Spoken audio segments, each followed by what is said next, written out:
Well, welcome to the library. We'll try and speak quietly so an elderly lady doesn't come in the door and shush us.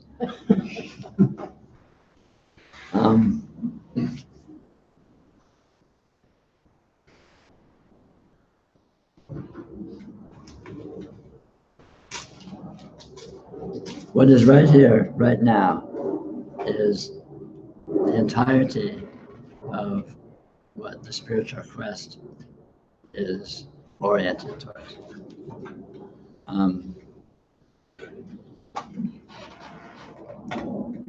It is already fully the case. It is already completely what it is, always has been, always will be.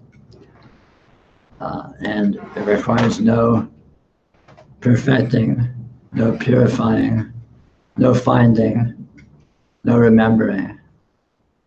It is what it is, completely explicitly.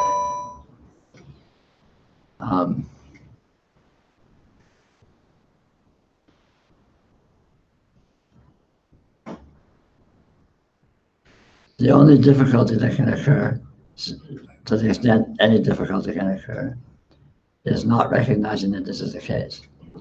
The nature of what this is, the nature of what is here, is such that it is extremely easy to misinterpret what it is, how it is, and this misinterpretation can give rise to all sorts of implications that can seem to be problematic, such as I need water.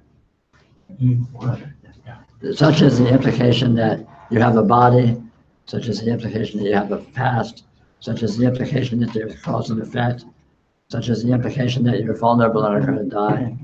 Oh, thank you very much. That's very kind.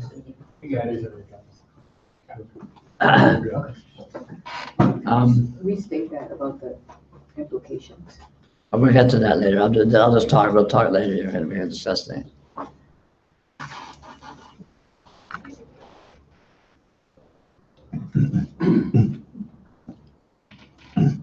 So all of these misinterpretations can give rise to problematic, seemingly problematic implications, which, if held to be true, then naturally we try to do something about it, which takes up the large part of our engagement as human beings, trying to deal with our life, trying to make money, trying to stay healthy, trying to find some pleasure, trying to avoid pain, trying to, whatever we're trying to do. All of this orientation seems to be around our idea, our belief of what we think the world is, what we think we are. And all of these interpretations, all of these beliefs are inherently inaccurate, for the simple reason that what is here cannot be conceived of, cannot be interpreted. It is, in its very nature, uninterpretable.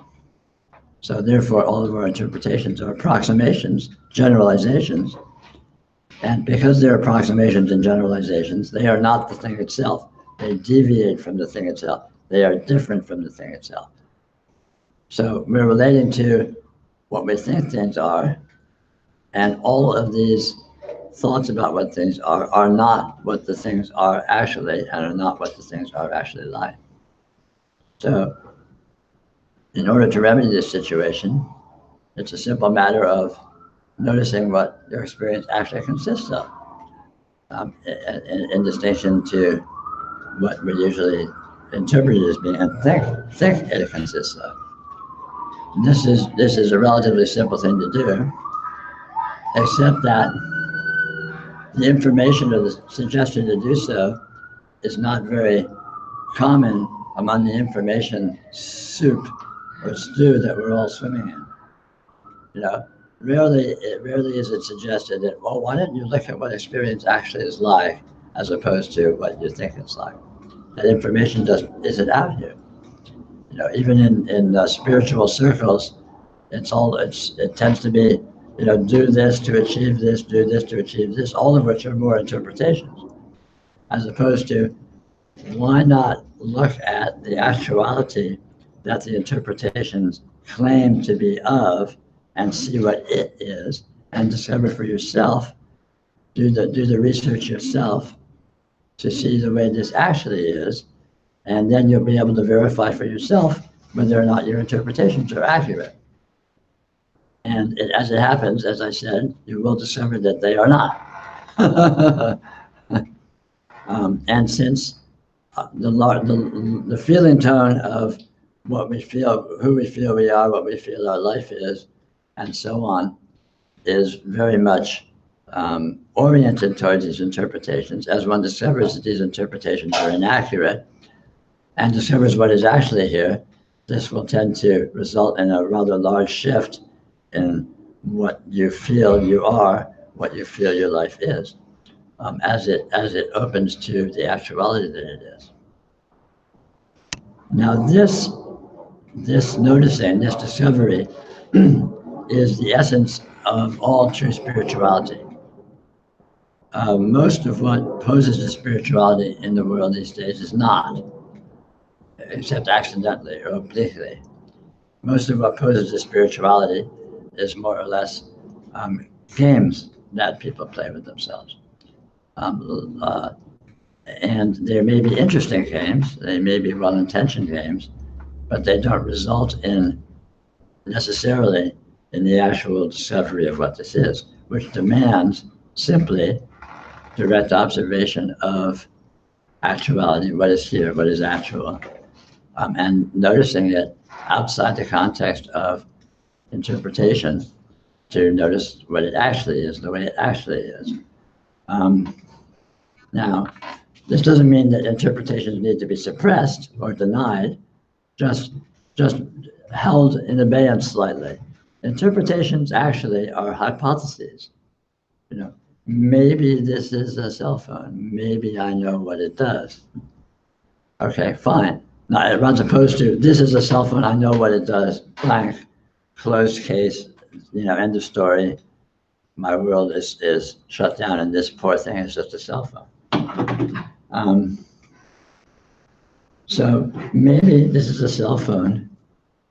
Maybe I know what it does, but what is this? This that is here. It doesn't say cell phone. It doesn't have a label on it that says cell phone. And if it did have a label on it that said cell phone, it would be a label with letters on it. And what's that? What is that is here?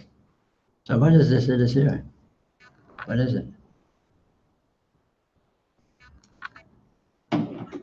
What it is experience. We have this wonderful word experience that we, take for granted and we think we know what it refers to. Oh, it's experience, it's just experience. It is experience, but there's not really any just about it in any diminutive sense. What we refer to as experience is the totality of reality, the totality of actuality, that within which galaxies appear, that within which the entire human race appears, that within which your entire life and history has appeared. And without which none of that would be actual, none of that would have any existence, none of that would have any presence. So what is this? What is this? What is this experience? You're completely familiar with it. You've never known anything else whatsoever, because there's nothing else to know. But what is it? What is experience in itself?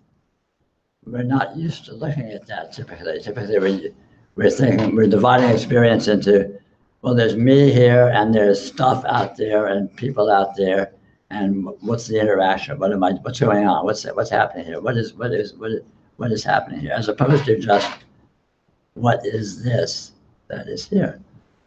Is it me over here? Is it people out there? Is it a world? Is it anything you could possibly put a name to? And these are very good questions.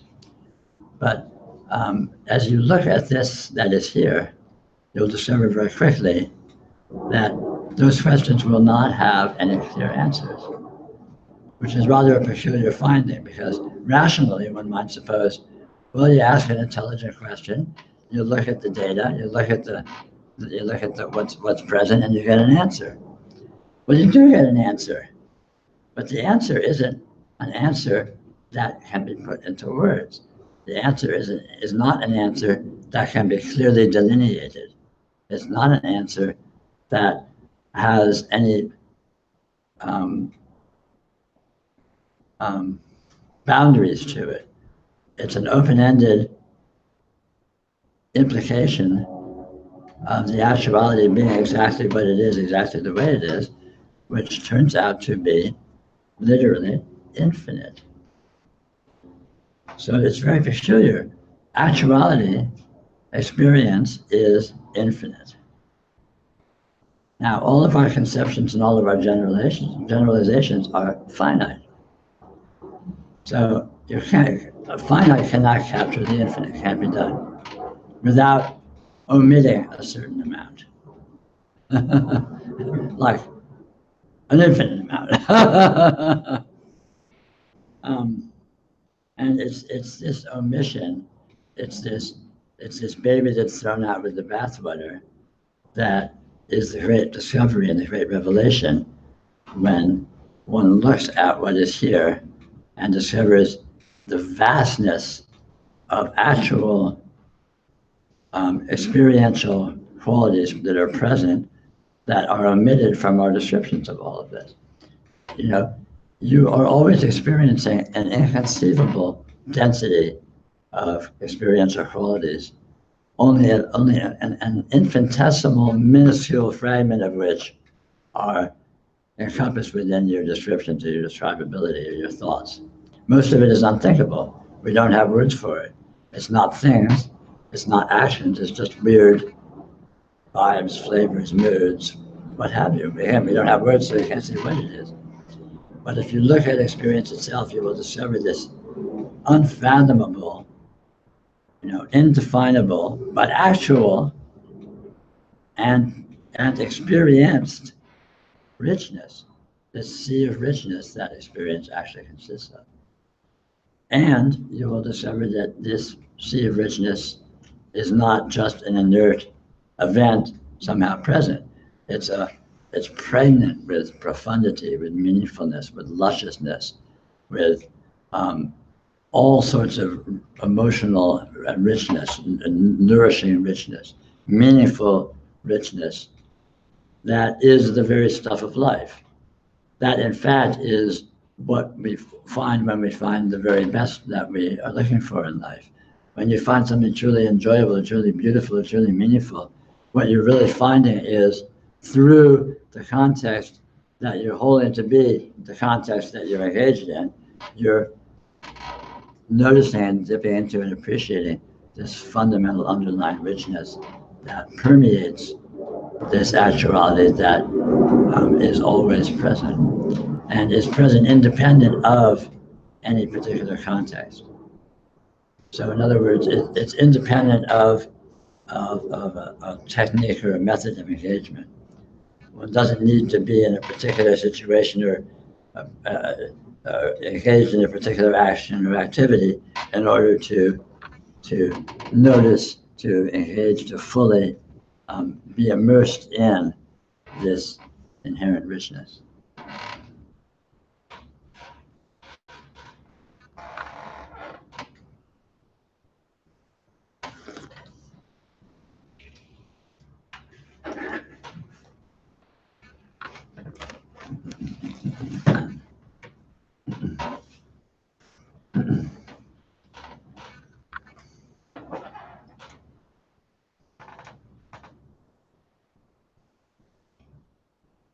Yoga is an ancient name for this process of discovery, this process of investigating what is actual, what is here, and ultimately coming to recognize what is here, what this is, what you are, completely, which has been described in various superlative terms such as enlightenment or realization or God realization, all these various things.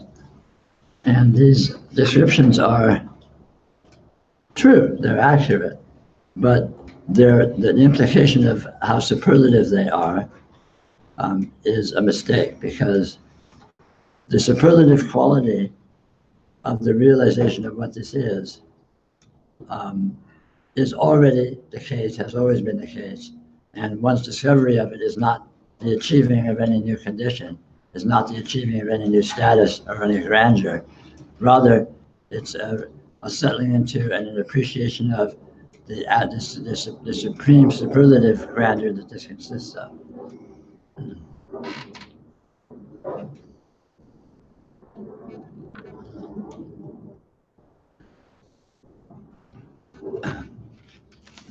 What haven't I touched on? What haven't I touched on? Do you think of anything? Have I touched on everything? Okay. Well, anyway, that's a brief overview of my perspective, and I'll be glad to discuss any aspects of it with you, of which there are an infinity. So we may be here for a while. Peter, can you do a clarification for me? Yeah, of course. Sometimes I hear you say appearances don't exist, and then other times you say appearances don't exist in the way we think they do. Appearances do exist. Appearances do not exist in the way you think they do, because appearances are unthinkable, or let's say inconceivable. Appearances are actual. Appearances are real. I mean, that appearances are appearances is itself an inaccurate conception. One could say actuality is experience, is appearance. Could you repeat that? Actuality is experience, is appearance. And since actuality is what there is, then by that equation, then appearance is what there is. So appearance is as real as actuality is. And then when you're talking about the sole existent thing, it becomes a sort of precious to discuss whether or not it's real. Like, compared to what?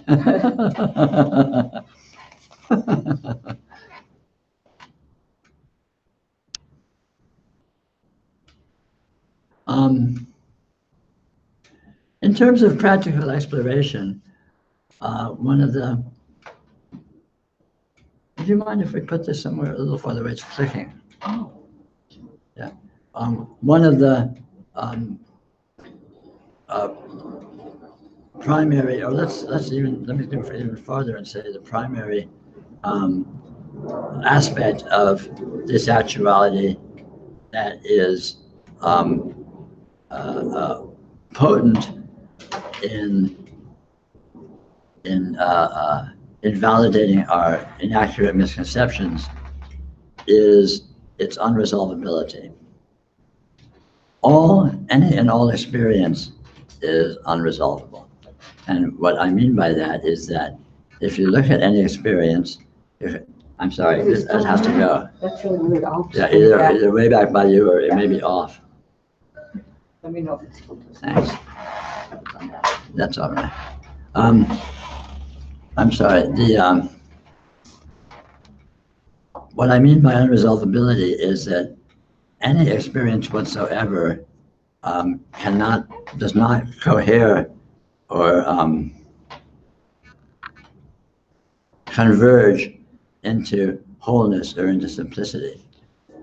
The closer you look at any particular experience, the more information you find, and the nature of that information you find will tend to diverge from previous information you found. So if you, let's say in the visual field, if you look at something, it seems to have a certain shape and a certain color.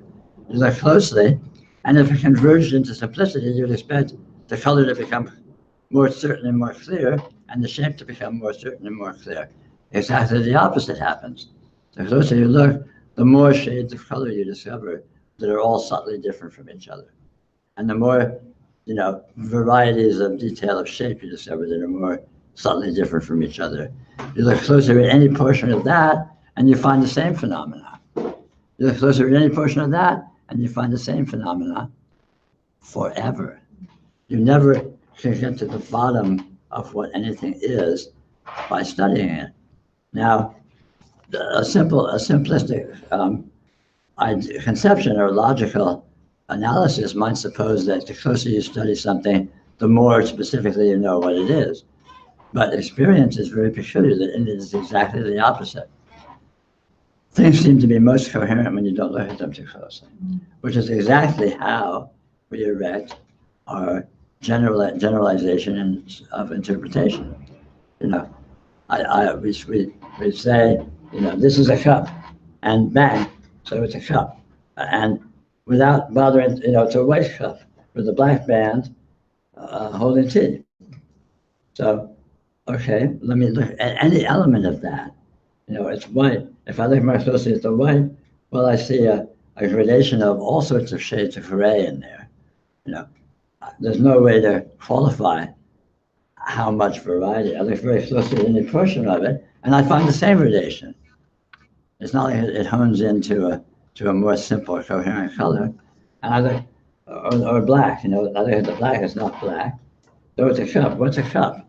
You know, again, a cup is a generalization.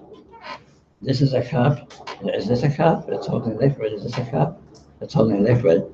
You know, so we have these gross generalizations that is what we hold objects to be. But objects are not generalizations. Objects are the specific experience that they are. And this is key.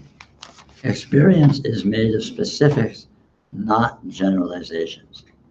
You aren't seeing a person in a room talking. You're seeing this. And you've never seen this before, and you will never see this again. You've seen many, many situations that you could describe as a person sitting in a room talking, but it's never been this. It never will be this. And it's already gone, and now it's something else.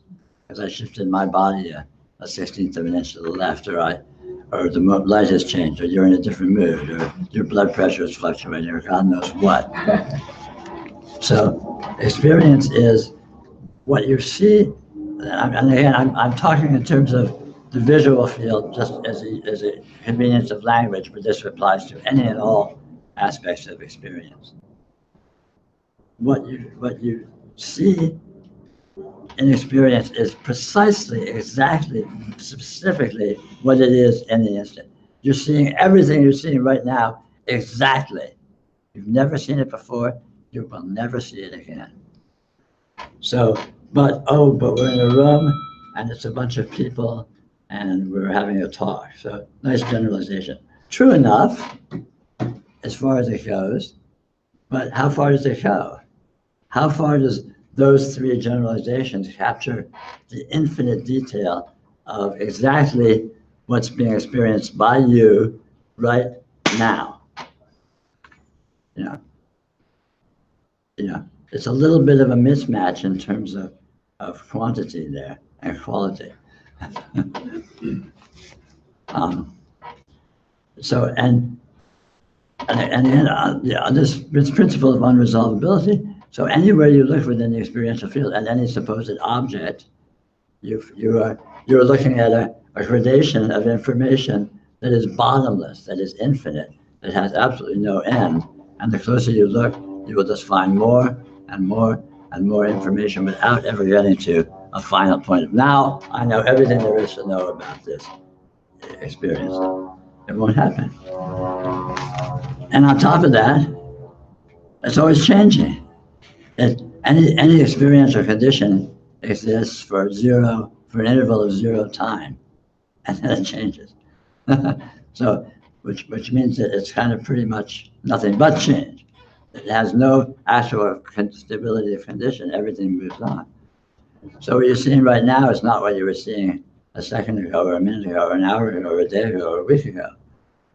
You know, how's that happen? It's this endless slipping away of what appears into the new specificity, which endlessly slips away into what appears as a new specificity, which endlessly slips away into what appears as a new specificity.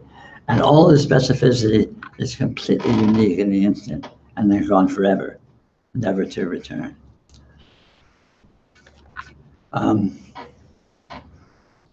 The way that objects are formed is, let's say in the visual field, it's by outlines. So here's my field of vision. It's just a field of light full of all sorts of color and luminosities and what have you. And so what does the mind do? It draws an imaginary outline around some portion of the field. It says everything inside that outline is whatever, in this case, a woman sitting in a chair. And everything outside that outline is not the woman sitting in the chair.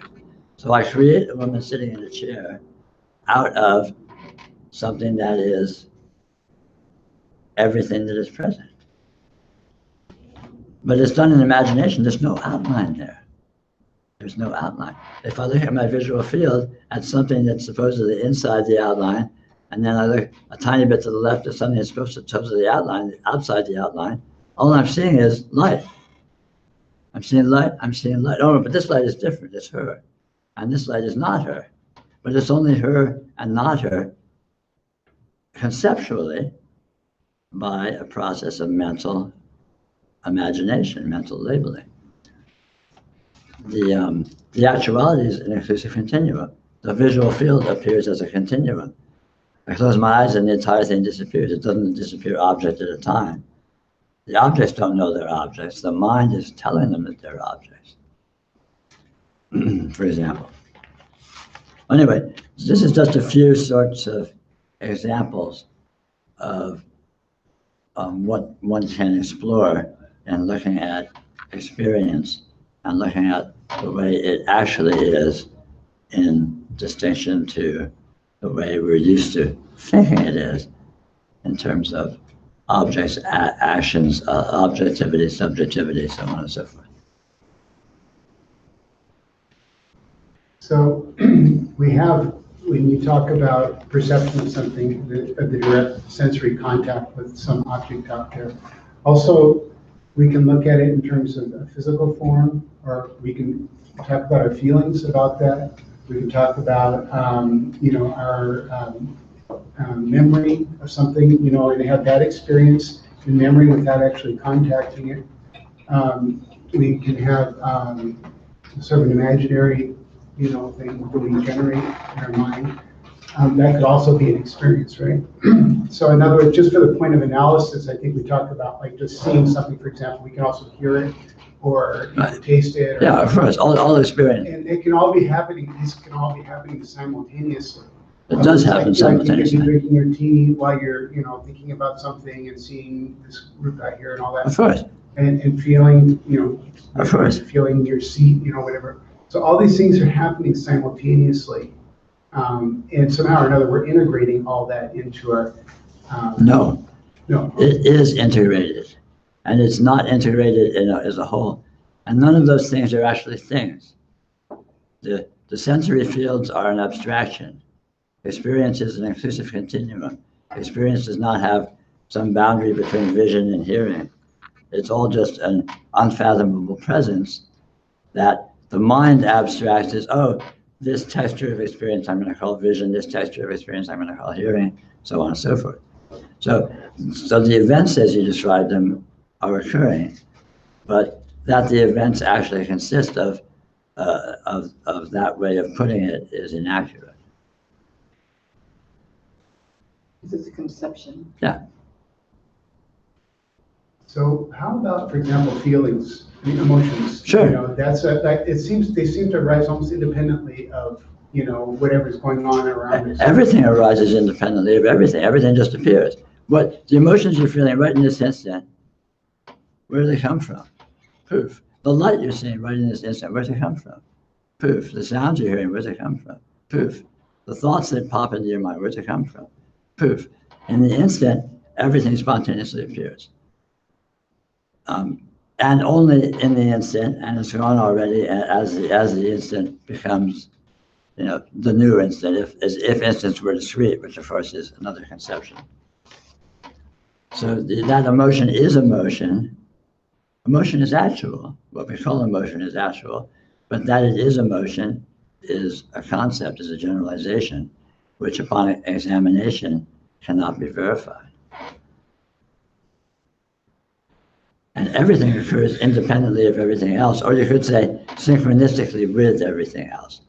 So if you could take somehow a snapshot of the full field of your experience in the instant. Everything, sensory experience, emotion, thought, the vast range of experience that we have no names for, subtle intuition, vibes, moods, whatever. If you can take a snapshot of all of that in an instant, that's what is appearing in that instant. And it appears as a whole. It appears as a continuum, essentially, an exclusive continuum. And then the mind can then set in and start trying to map it out. Oh, this is sensory experience. This is mental experience. This is emotional experience. And then it can go even further and suppose cause and effect of, oh, this emotion is related to this thought, which is related to this. But all of that is hypothesis. All of that is it might be that it could be interpreted that way. But if you go back to your original snapshot that inclusively shows what's there, that's a possible interpretation of it. But the snapshot itself is just, it's not telling you it's that. There's no labeling that says this is a thought and this is an emotion. It's arising in response to that thought. All of that is an interpretation and a narrative that is erected in imagination by mind. Is experience before the mind? There's no mind separate from experience. There's no experience separate from mind. There's no separate things. It's just one thing. So experience is mind, mind is experience. What do you say? Mind enters an experience and then mind interprets it. Yeah, that's a way of putting it verbally. Yeah. It's not actually the case. It's not actually like that. Anything you can say in words is not actually true, because words don't describe actuality, because actuality is an infinite continuum and words are finite. But we try to understand what experience is. Yes. Yeah. So that seems to be like a mystery of experiences. Yes, it's a mystery, but it's a mystery that's available and accessible because you have it, you are it most intimately, and you don't need to understand it by abstracting it. You don't need to understand it by describing it or building a model of it or building a conception of it. You understand it. Do you know how to swim in water? Yeah. Well, you know how to swim. You don't need to describe it. You understand swimming by swimming. You understand experience by experiencing. You don't need to write paragraphs about how I swim. Oh, I get in the water and I move my hand this way and I move my hand. It's not like that. You just do it. One time I did, right? Yeah. When I finally learned swimming. You're a very careful person.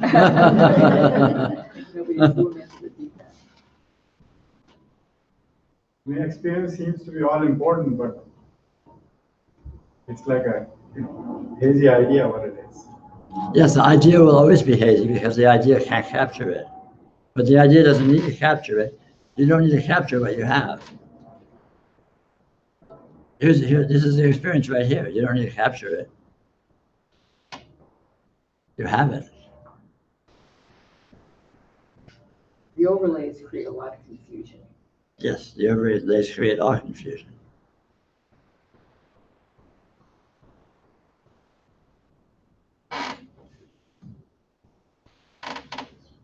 Peter, I keep coming back to the cup as a great example of the principle of unresolvability. Is it a cup? How do I know all that? And I don't. So if I take that for granted, if I take that as a given that I don't know anything, isn't that more of a teaching aid to express the idea that and not in a nihilistic way, but that nothing really matters? That if I buy into this, then the striving and the grief and the trying and the working and all that kind of stuff really doesn't have any basic bearing on this weirdness that is my life. Yeah. Right? Well, that's true in a simplistic way, but that's not really true. Because it's not a matter of taking it that it's that way, or even seeing that it's that way.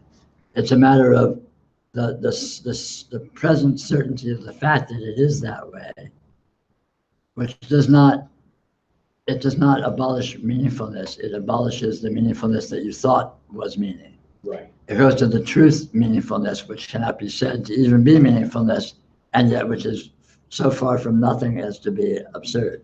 Yeah. It, rather than a losing, when it goes to reality, rather than a losing, it's a vast gaining. Human analysis is it's censorship. It limits, it cuts down. Right. So the world we build conceptually is a paltry, tiny, dim, small, dull, lifeless, purposeless simulacrum of what's actually here. What's here is so inconceivably luscious, pleasurable, juicy, meaningful, profound, fulfilling, vital, I mean, just blanks. Just throw out words. It's so far beyond. So one loses human meaningfulness with great joy, because one discovers the true meaningfulness, which is, it's like stepping out of the sun when you've been living in a dark cave, 5 miles from the opening of the cave. So your idea of light is this tiny little blip. See that little period? See that little dot? That's light. Who's the guy in the cave? And all you saw. Oh, Plato. Yeah, I didn't mean to dip into that, but that's cool. Okay. So how are you able to use all the adjectives, luscious and? It's easy. I just open my mouth and out they come. It's poetry. It's not literally true. It's evocative. You can't. The problem with a talk like this using words is that words cannot say the truth. The truth can't be said. And here we are trying to talk about truth. So we have to kind of bend the rules a little bit. You experience all those qualities, lusciousness. Of course. You do too. Everyone does. That's what there is. That's what we got.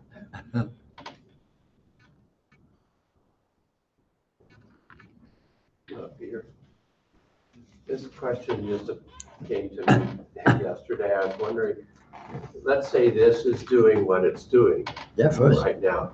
Does it know what it looks like from a human point of view? Well, of course it does, because it is that which is seen the human point of view.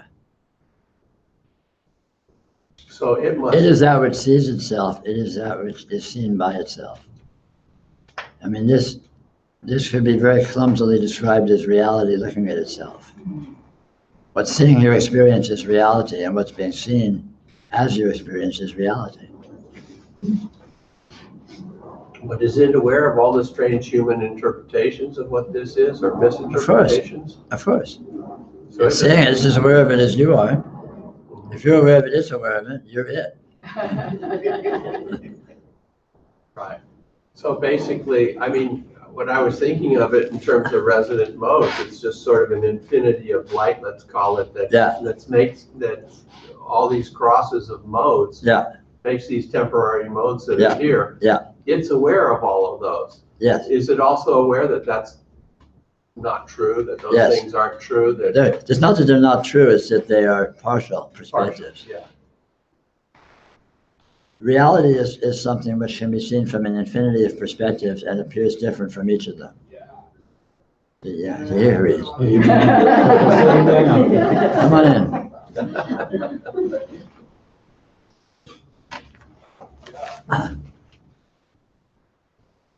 And so what we experience as our experience is just a cycling of all these perspectives just flashing through at various seeming cycles of tempo. And some coming through slowly like a lifetime, or some coming through very fast like an instant, whatever. And they're all partialized perspectives of something which is always vastly beyond any particular way it seems to be. So it's just making all these perspectives all the time and traveling through seeing its own perspectives Sure. constantly rippling and changing, you Yeah. could say. Yeah, that's the put.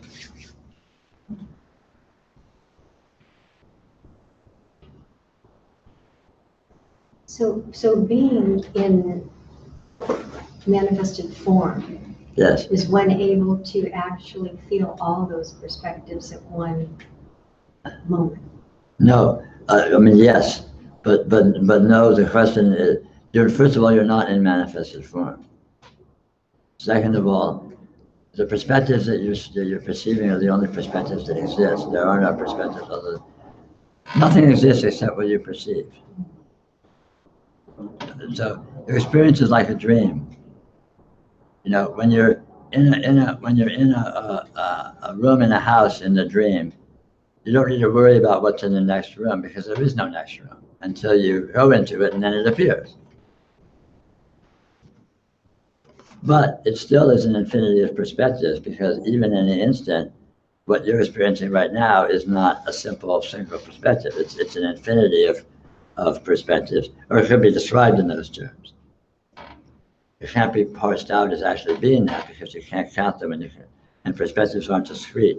You can't say, oh, here's this perspective and there's that perspective and here's the difference between them. It's that they are perspectives, it's just an argument. So the answer is yes and no. Yeah.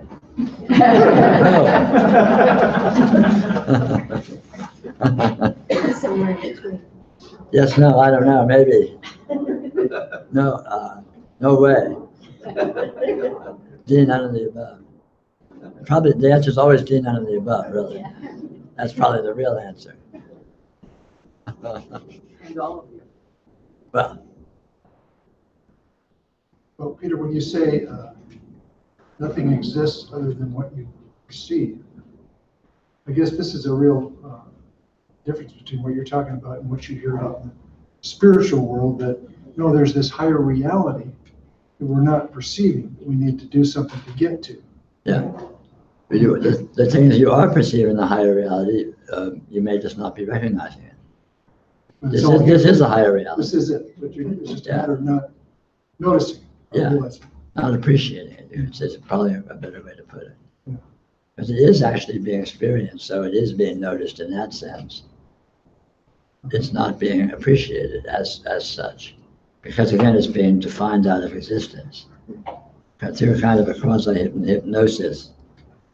You know, this is just, we're just sitting around this sort of mediocre library having this stupid spiritual talk. And, you know, God, I wonder what I'm going to have for dinner. You know, this is what the absolute reality might look like to you.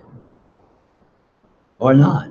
So it's a matter of recognizing the richness that is present as experienced explicitly. It's not present theoretically or philosophically. It is explicitly, you know, actually present.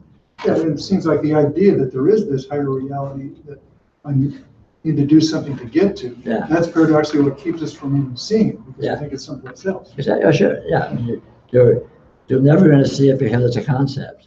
It's imaginary. It's like wanting to see Santa Claus. I really want to see Santa Claus. It's like, Also qualifier. yeah, yes. I've been learning that.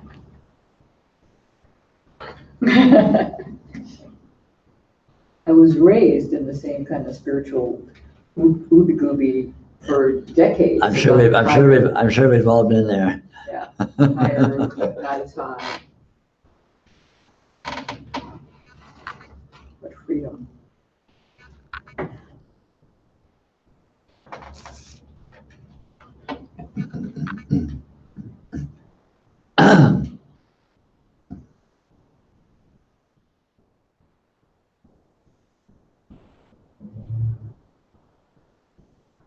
So Pam mentioned, or somebody mentioned something about, so in the practical, try not to, I'll try to be concise and not stumble, but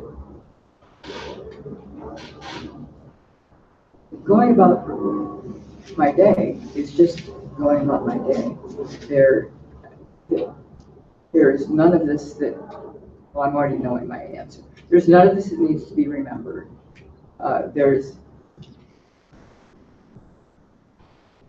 There's just seeing. There's just experiencing. Now there does feel like a different quality, if I can say that, of just, I don't know, being present. But I know that what you're going to say is even if I'm lost in a daydream, that's still what's here, and that's present. Present. And there is no going about your day. There's this instant. And this instant, you can call this instant going about your day because it is. Or that, let's just say going about your day, if it refers to anything, it refers to this instant. So here you are going about your day. What do you need to do? It's all already happened. It's all already right here. And I'm going about my day. Here I go. Still am. Still happening. It's so, I mean, I just continue to be blown away by the constructs that we just are steeped in. Yeah, the mind is so powerful at being able to spin out these worlds of implication and definition, and then to be able to believe them and hypnotically actualize them so it feels as if they're actually true. So it feels like I mean, a really good example is objectivity, the objective world. The objective world is a hypothesis. All you have is your experience. Objective, subjective, there's no actual demarcation. You can't actually find it. All you find is experience. And experience itself is it subjective? Is it objective? I mean, what would that even mean since it's one thing? You're trying to split it into two, which you have to do conceptually. Or let's just say subject-object. You know, there's a seer seeing the seen. Okay, so where is this seer? And how far is it from the seen? So the seen is where, and the seer is where, and what is bridging the gap between the seer that's somewhere and the seen that's somewhere else? And there is no gap. Yeah, there's no gap. There's no seer, there's no seen, there's just this that is here. So seer and seen and seeing are logical constructs. They're arguments based upon the structure of language, where you have a noun, so you have a verb, and then you have a subject and a predicate, and so you have a subject and an object. But that's just the structure of language. That's not the structure of actuality. Experience is an inclusive continuum and does not have parts and pieces. You know, where's this? Experience is seen in experience. The experience, you know, the seeing of experience is experience. The scene of experience is experience. So it sounds like I just said the same thing. And I did. Yeah. I mean, but this is not, again, this is not philosophy or theory. Look right here, right now. Where is this being seen? And where is what is being seen? Yeah, it's here. You know, here is the only location that exists. I look out the window and I see the trees. I'm seeing them here.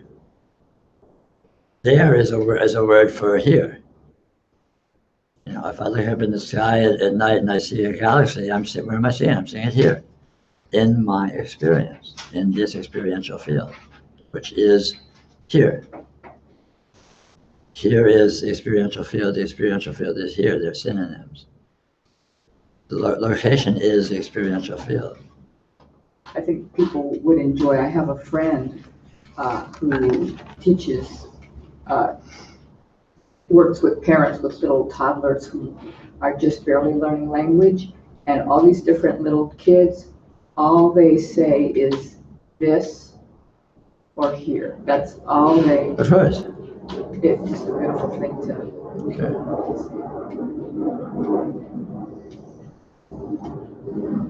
So all the rest of it's the overlay. I mean, that's kind of what I'm seeing. It's just the overlay. Yeah. And I don't know, you know, what you suggest, but I'm just finding it so valuable to keep seeing the overlay. I know you probably say, no, just see what's here. But that see whatever you want to see. You're seeing it all anyway. I was just appreciate when I hear those shifts in language. I can actually say That's what I'm doing. I'm just going about my instinct. Of course. That's a good way to put it. It's an accurate statement. Of course. And some of the people I've spoken to before, and I do a lot of improvisation. Mhm. And if anyone gets a chance on the Market Theater on Fridays and Saturdays, there's something called Four Hearts, where 4 people go up with no suggestion and put on a miraculous about hour and a half for play. Which is I've seen it many times. Every time it's different. None of it's rehearsed, and none of it is like we've been talked about in the wings. It's all just paying attention and things arising. Yeah. And it just made me think about how you were saying how there are basically multiple perspectives happening simultaneously, including the audience. So it's just what's happening here. Of course. It's what's always happening. Yeah. It's always an improvisation. There's no script. I ain't never seen a script. Anyone seen a script? Yeah. No, I saw you rehearsing out there. That was in your imagination. Oh, you dropped the line. Yeah. But it's it's really nice. So well clarified in the point of view, but I look at it as kind of just talking and thinking and having perspectives and ideas is almost a sport. Sure, why not? Fun. So it's not, I don't take it too serious. Sure, it's fun. It's great what fun. we do. Yeah, it's fun. It's fun being a human. Yeah. As long as you lighten the fuck up. I have to remind myself to do that. I don't mean you, I mean one. No, but I do. I do.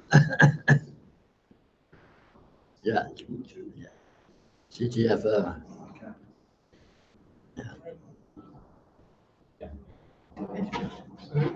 So we can, for the point of analysis, we can talk about each of us as an individual person perceiving something, right? Having an experience. Yes. But like Randy was just talking about, you can have a situation where you can have people interacting. Yes. And so they're kind of sharing the experience. Well, like right now, I mean, we're talking back and forth. There's sound going back and forth. There's ideas being transmitted and so forth like that. We're all sharing in that experience.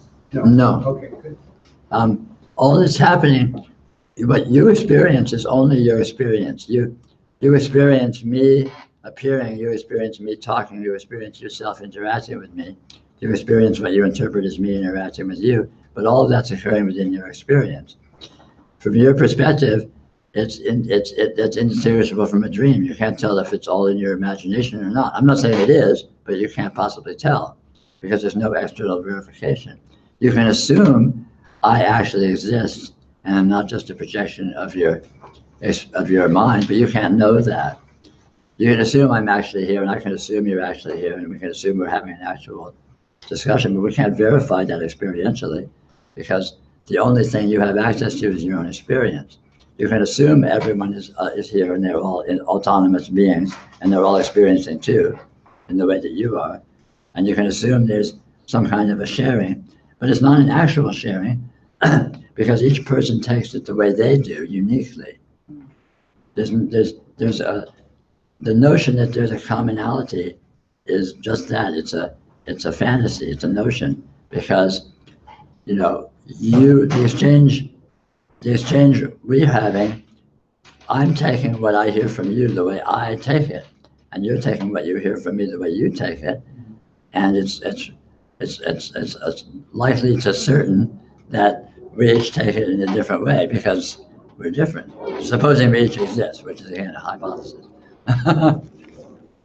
So I've had, it's in my memory now, but it was an experience one where, I didn't have any center, any sense of real being whatsoever. Just a complete luminosity, connection with everything. Sure. And at that point, I don't have a sense that even I am experiencing something. Right. That I'm not, even whatever arbitrary designation you want to put for I, and however we want to describe it, and if you ask somebody, who are you, and then they're going to come up with 1,000 different things, but none of those things in reality actually exist. Right. And so, in a sense, we're just non-beings, whatever, kind of connecting. And so there's all these appearances of things that are happening. Yes. But they're pretty much contrived, and they're not. Yes. All the appearances are abstracted out of something inconceivable. So that you are you and that I am me and that you're appearing and that I'm appearing is a description that is inaccurate. And what is actually happening cannot be said. And and yet it exists, yet it's actual. It's not nothing. This is real, this is really happening. But what it is and how it's happening is where it gets interesting, because it's not the way we think it is, and it's not any way we can think it is, simply because, as I was talking about earlier, conceptualization cannot capture the slipperiness, let's call it that, of the way this actually is. In those moments of luminosity, there is a sense that there is something there. It's not like everything just disappears. Yeah, exactly. Of course, it's actual. It's like there's in all the beings that I can see in my normal sort of normal reality, whatever that is, what we all kind of agree is, like if I see the sink over there, something like that, we all look at the sink. Oh yeah, okay, there's a sink there. That's the kind of arbitrary designations we put on things. But then in the moment where you're kind of completely open and there's no sense of a center, then everything is also existing at the same moment. Yeah, of course. Nothing is existing. Of course. And that's how it is always. That's a hard thing to say, of course, too, because it almost sounds contradictory. Well, it is contradictory. It's paradoxical. Anytime you talk about this with any degree of accuracy, you'll be speaking paradoxes. Because this exists as it exists in an infinity, as an infinity, and when you try and talk about an infinity and talk about it in terms of this and that, you end up using inclusive dualities that are not actually dual. This is light, this is darkness, this is good, this is bad. This is everything, this is nothing. This is inert, this is consciousness. I mean, whatever. We have all these sort of pairs of opposites, but all of them are abstractions of this. So this is the one thing that each of those refers to. If you're going to look for light, where do you look? Here. If you're looking for darkness, where do you look? Here. So this is darkness, this is light. If you're going to look for everythingness, where are you going to look? Here. If you're going to look for nothingness, where are you going to look? Here. So this is everything and nothing. So the problem is not what this is. The problem is our simplistic way of approaching it in terms of qualifications such as everything, light is light and it's different than dark. Dark is dark and it's different than light. It's not different. They're aspects of an infinite continuum that includes itself. So there's only one thing here, which is an infinite continuum, and any and all qualities whatsoever are it. Or if you want to, you can say aspects of it, but they aren't actual aspects because they aren't discretely separate from each other, because it's an inclusive continuum. So you might say, oh, look at the continuum, and here it looks light and here it looks dark. But if I look at the light, there's no actual boundary between light and dark. So the light includes the dark includes the light, and here that's what this is here. And you'll find the same thing of any and all particularities you want to mention, that they are aspects of this continuum, this actuality that is here. And as aspects, they aren't discrete aspects, they're aspects of a point of interface with it that seems to be that actually includes all other aspects of it simultaneously. It's kind of cool, eh? So what's the practice to not look at it from a simplistic perspective? The practice is notice what your experience is. In particular, notice that your experience is more than you can describe.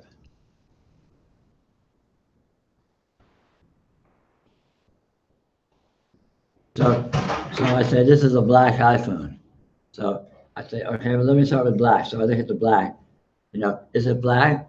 I see, an infinite range of shades of color in there. I could say, well, yeah, they're all kind of black, arguably, but there's an infinity of black. So it's not one thing. I'm describing it as one thing, but that one thing is actually many things. And it's not a limit. It's not like a many things like 10 or 15 or even 20,000 or even 20 million. It's an endless continuum. So you notice the experience is actually an infinite continuum that you're in the habit of describing as a simple, finite, limited thing. And if you notice this carefully, you'll discover that this is always true. All experience is an infinite continuum, and all of our descriptions simplify it down to just one simple thing. And as you notice that, you'll eventually, from paying attention to direct experience and the limitlessness of it, not just the philosophical limitless or the conceptual limitless, the actual experiential limitless of it, the incredible range of qualities that are actually experienced, that will gradually invalidate the conceptual idea we have of it, the interpretive framework that we hold about it, and you'll realize that that's just such a pathetic approximation, and you'll have more and more awareness of your access to and inclusion in this infinite richness that experience actually is. Conceptually, I'm willing to surrender that, okay, I'm being very limited perspective. Sure. That I have no qualms about. I believe. But maybe I'm still with the concept, even after that. Right. Well, concepts are subtle, and many of the concepts we hold, we're not aware that we even hold them. Like concepts of I, self-image. Like, what am I? You may have an idea that you are something. I am my body, or I'm the doer, or these kinds of notions. That again, even those are like the black iPhone. If you look at them and try and pin them down, you'll discover that what's actually there, what you can actually find and experience, is vastly subtler than the concept that you're used to holding about it, and which will invalidate your concept. And if you invalidate your sense of who you are, then it's very interesting. Because where does that leave you? You don't go away, but you're not what you thought you were, and you feel that. You feel that you're not what you thought you were, and so on. And it goes on with all of these subtle beliefs, deeply held subtle beliefs that we have that are actually just hypotheses. They aren't really true, but we've been conditioned to hold them as if they're true, and then they feel true. True. You're talking about the blackness in the iPhone, and I was getting images of fractal, where Yeah. the screen never moves, and you're going in or out, but new things keep appearing and changing, and you can pull back and new things, but it's almost like fractal nature. Yeah, totally. Experience is organized fractally, you can say, for sure. I mean, fractals are a lovely way to illustrate this principle of unresolvability. Because fractals are very specifically what they are. When you try and pin down what that is, good luck. Let me look closer and pin down what it is. Then I'm going to find it, right? You're just off on an infinite wild goose chase. So I spent 40 years invalidating my conceptual ideas about things, and it never did anything for me until the actual experience of, covering. Yeah, you had only. I kept, it's like, I just don't think you can think your way into. No, what invalidates concepts is experience. If you invalidate concepts conceptually, you're still just with concepts. It's another concept, right? Of course. Yeah. You can't argue your way into reality. So you can't, there's not like some sort of graduated path that's going to get you up into the golden door or something like that. No, and yet the process of discovery can feel like it's graduated. It can feel like you get a little bit of discovery, of revelation about the profundity of your experience and the way it's much richer than you're used to holding it. But it's not necessarily, even though that is actually the final experience, you may not be able to appreciate it in the depth, in the final depth. So that the discovery may be powerful to chip away at your normal oriented to concepts and interpretations, but maybe not sufficient to topple the whole edifice. So it may seem as if, in this process of discovery, it may seem as if it sort of goes in steps or in waves or something. It may seem as if it's a progression, even though it's not really building on something. It's really a testament to the stubbornness with which the mind clings to orienting itself conceptually. The mind is so powerfully addicted to this conceptual interpretive frameworks that it erects. You know, in Zen retreats, they'll have these long retreats that go on for days and days, and they just meditate and chant and think about a koan, an unresolvable, sort of a mind breaker kind of thing. And then somehow or another that seems to work for people in terms of it actually, people do kind of break through doing an actual technique such as that. Sure. If you can do that, that's fine. I don't recommend that kind of thing simply because people are very skilled at taking the idea that they're doing something and getting proud and arrogant about it and identified with it. I'm meditating. I'm a meditator. I'm spiritual now.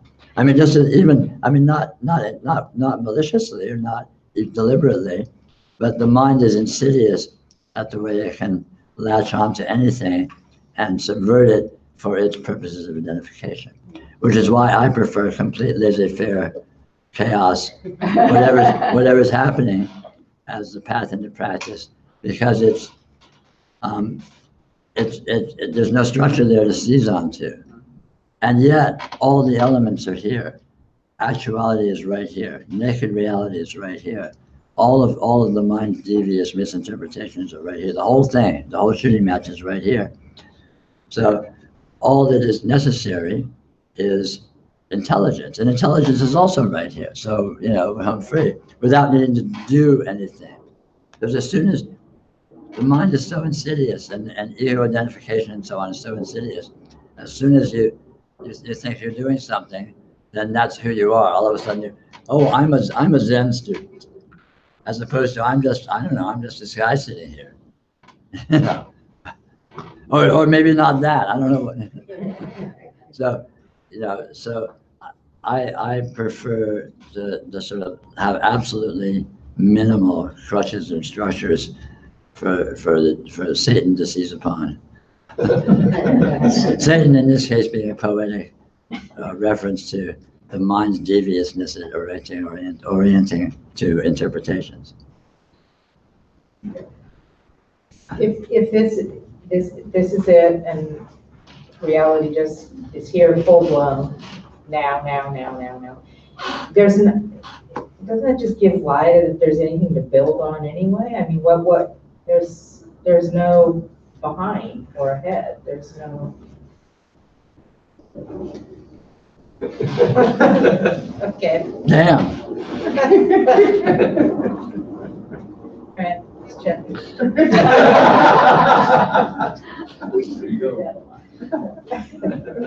And if you built something, what would you have at the end of the day when you were done? Right. You'd be right here, right now.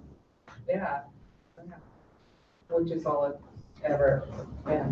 So the entire edifice of your life, all the stuff you've gone through, where's it brought you? Here, now. Where were you when it started?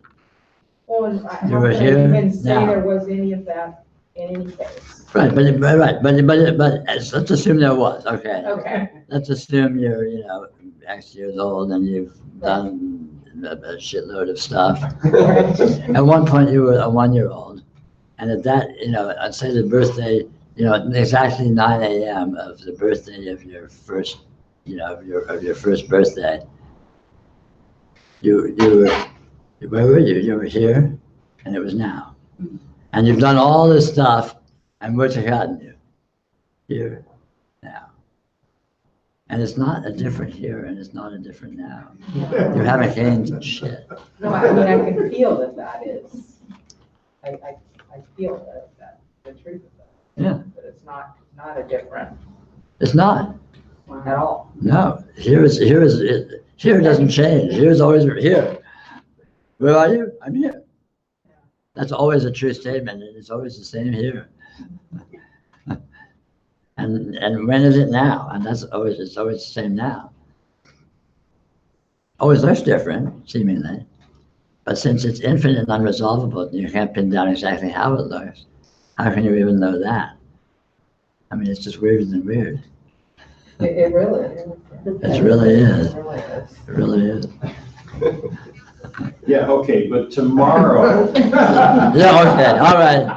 Wait a minute, I'm a steak and potatoes kind of guy here. I'm gonna be planning on how to make my here and now for next week better than it might be. Of course. Yeah. Of course you are. That just shows the endless perversion of the human mind. Yeah. Even though I know it. I know it. Look at me, huh? You think I know better?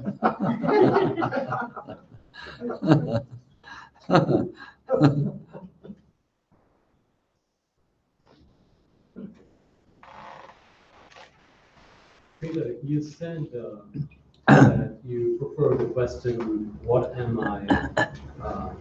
So how does that unravel? What is that? What does it mean to ask the question, what am I? So take this feeling I, and what do you refer to by that? What is that? When you say I, what are you referring to? There is a sense of identity. There's like the I thought, as they put it.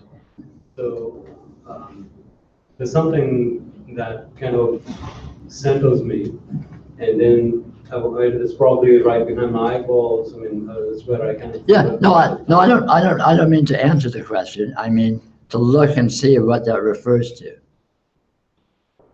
So you say it's a centering. What does center mean? What does behind the eyeballs mean? So you look at these things, look at the actuality of what that refers to experientially. There's no answer to the question, but the answer to the question is what the I actually refers to. I refers to something. I refers to something. Find what it refers to. I refers to this that is present. So one of the things is like when I'm accessing it, right? Basically, I begin asking this question. Yes. And its immediate thing is not this response that this is everything. The immediate sense is that of a sense of contraction, and that's okay. Fine. The contraction. What is contraction? What is contraction? What's contracting? This. No. Don't answer the question. Feel what. Tell me. Look and see experientially what is contracting. What's it made of? Is it a pile of bricks that's contracting? Is it a column of water that's contracting? What is this that's contracting?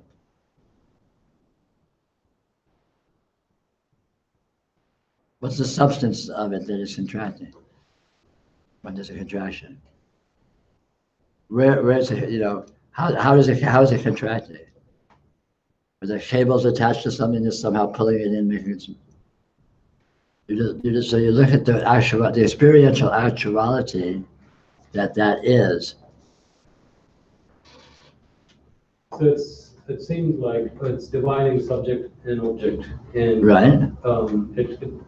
It's kind of, and in that sense, it's like identifying itself with a subject. Right. And it is true that when you kind of go deeper into that question, then you have the sense of what they call an I, or the subject and the object held together, right?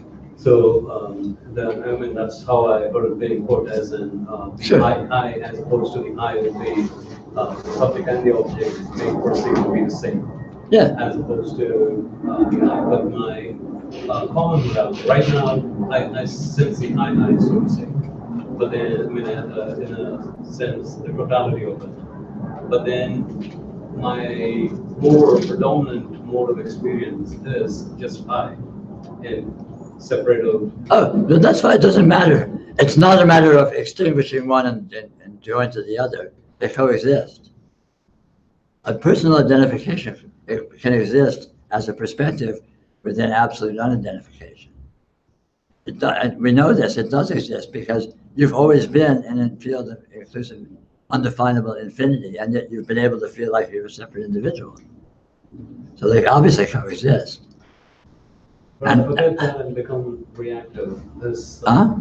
But I forget that so frequently, and I become reactive. Yeah, but reactive doesn't matter either, because reactivity happens within this infinite continuum as well. You never lose reality, whatever happens.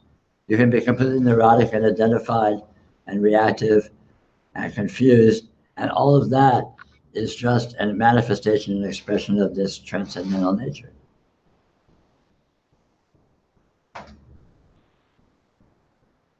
And that's what it's made of. So here's this personality that's reactive and emotional and neurotic and conceptual. What's it made of? How's it appearing? How do you know it exists? What is it disappearing? What is this appearance? What is this appearing? Where's it come from? Where's it go to? What's it made of? It doesn't need to stop being. It doesn't need to stop appearing, but even as it's appearing, what is its appearing? And how is that happening? It can't really be said. It cannot be said.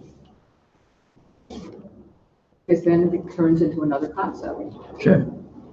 And then when it turns into a concept, what's happened? And the concept is happening. Yeah. But when the concept's happening, what else is happening? What's the concept happening? Can't be said. Yeah. And that turns into a concept. Yeah. That's the infinite cycle. Yeah. It can't be said, and then that turns into a concept, and then the concept exists in the context of what? Can't be said, but turns into. Yeah. And here we are. And the whole thing about reactivity is it's another qualification that that's bad and I shouldn't be doing that. Of course. All of the mechanisms of personality are themselves nothing other than transcendental radiant presence. Or as you said earlier, a barking yappy dog in the living room. I love that from last week. Did I say that? Yeah, you did. The personality, I take liberties. it's just a yappy dog in the living room. I don't even think you said annoying. I think I might have added that. I probably would have said annoying. But I loved it. Because we make such a big deal about the personality and we're trying to, you know. Yeah. But this is a misconception that's fostered by a lot of popular spirituality, is that reality is somehow opposite than the personality, somehow opposite than identification, somehow opposite than mind and thought, and you have to somehow get out of or suppress or eliminate the one in order to get to the other, but it's not like that. Become more loving. Reality is everything, and everything is reality. So therefore, what exists is and has always been reality. So therefore, if you want to find reality, look at anything. And the personality is as good a thing to look at as any. Although, in practical terms, especially for beginners, the personality can be a difficult thing to look at because we're used to just being sucked into it. Yeah. And it can be difficult to get any sensitivity in terms of the nuance of it. But if you can look at the nuance of it, the subtlety of it, then you begin to notice, wow, there's something really weird going on here. I've been thinking this is just my mind and my me, but what do I mean by that? And then you notice, wow. And the wow leads to wow, and the wow leads to wow, and you're off and running. But the personality doesn't necessarily go anywhere.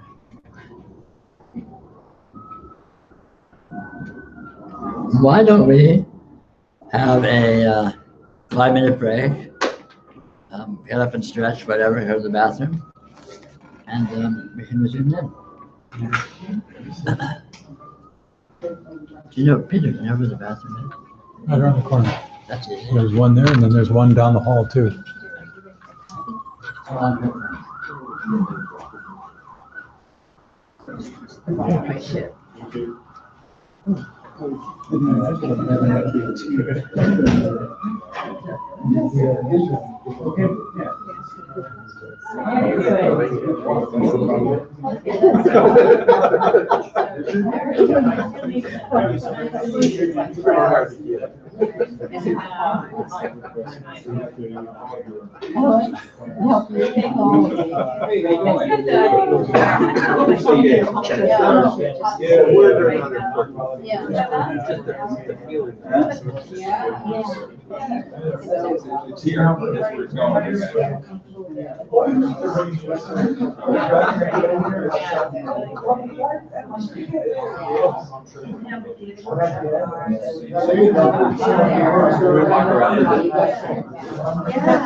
Oh, yeah, I did go away.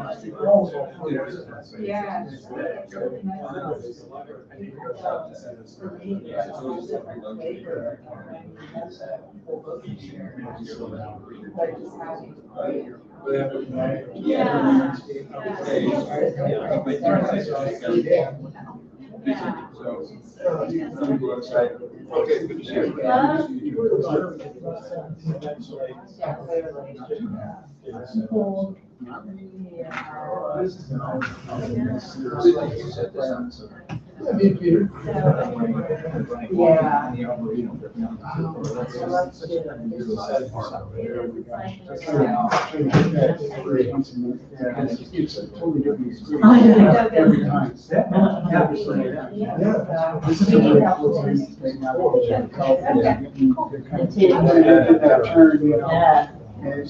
Yeah, finally, I just. That way you sort of get, your own word.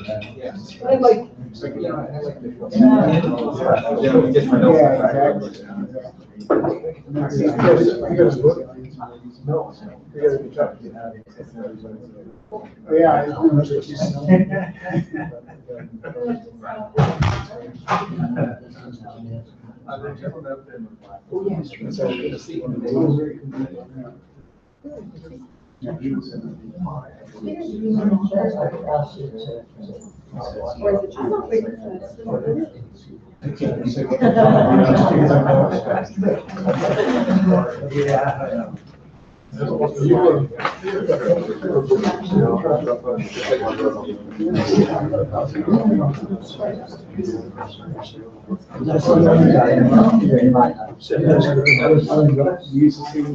Yeah, oh yeah, Mark. Mark. He's got it in the back of his car. Yeah. Probably the wrong person. Yeah, I know. Yeah, he's got a bunch in his car that he's gonna go sell them out. That's supposed to do it in here. That much camera in here. Yeah,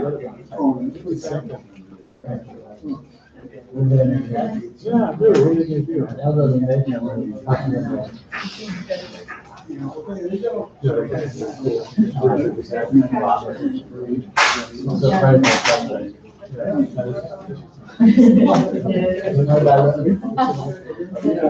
Yeah, okay, you got a good spot.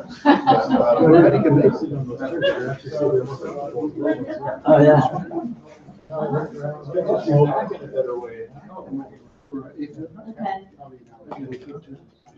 Good, persistent. Good, good, very good. You know, you can tell that.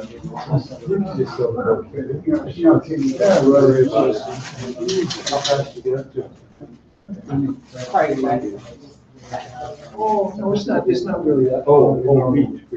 It's probably like 8,400. It's not that. I do about what? Okay, thank you. Peter Lombard, he's in the room now. He might be. Sure. He's a fun guy. So it's really, I like him. See what that is? What's that? Did you do it? Yeah, I've done it 4 or 5 times. Hey, Ray. How's it going? Good, good. How are you? This is my wife, Lisa. Hi, Ray. Good, nice to What meet are you. you drinking here? Stevia. Yeah. I think this, heart situation. I guess those little chairs are really comfortable. Oh, yeah? I seem to like those. Huh. I've been told it's, Whatever works. I was thinking the chairs were gonna be really hard, but these actually aren't too bad. You know, they've got a little padding. I'm very comfortable. You kind of have a nice curve to them. Yeah, nice shape too.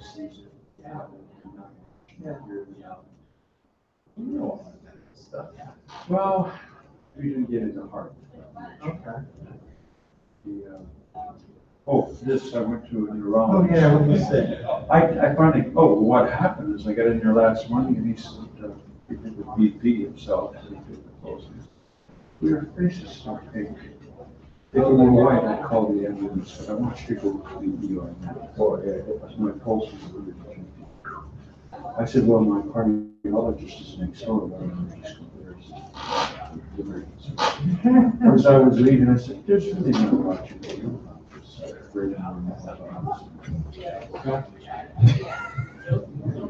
It's not invasive. Surgery. Finally a chair that's the right height, eh? And finally a chair that's the right height. Yeah, this is not too bad,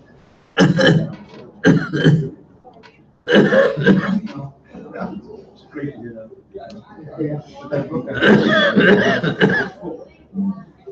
It's out in the car. Zen philosophical training scheme. Has some great stress. More changes that do. I Yeah, I will. Because I have a. You're gonna come to one. We have friends coming. Basically, one is what basically out here, whatever it's called. Oh, yeah. I so love that. I walked up there. Yeah, good. I'm steady, you're out here. How long are we going to bed? Well, we're in the room till 5. It's not Huh? gonna go till 5. You know, just whenever you. Yeah, of course. I was just wondering what the cutoff point was. I think they close at 5. So they'll probably come down to us. Yeah.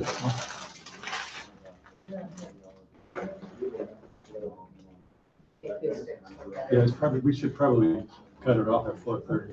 Oh, yeah, for sure.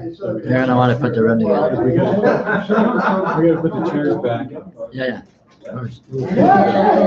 Sounds more like you, Ray. Oh, yeah. I think I would give myself a lot of. It feels just like stepping out of a plane. Sometimes it's not like that. Sometimes you gotta do it a couple times. It's just an electrical. But he was just showing, I think he was a cardiologist. Okay, he's back. He's back now. Quick as start.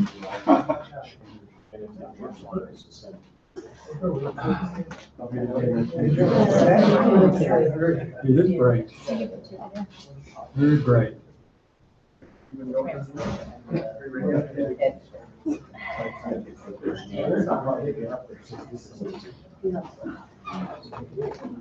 This, excuse me. Oh, are you?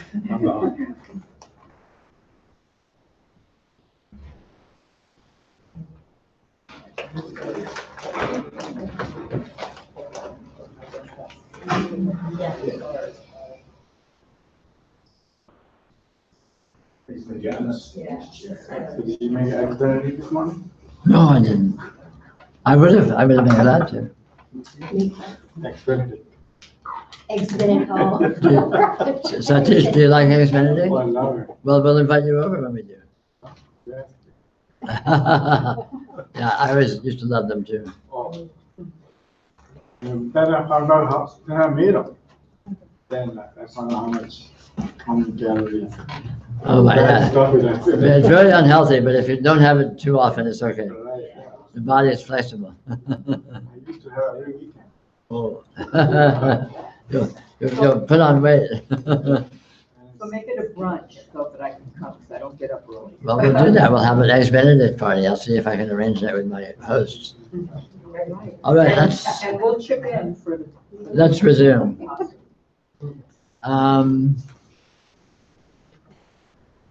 Here we are. What a surprise.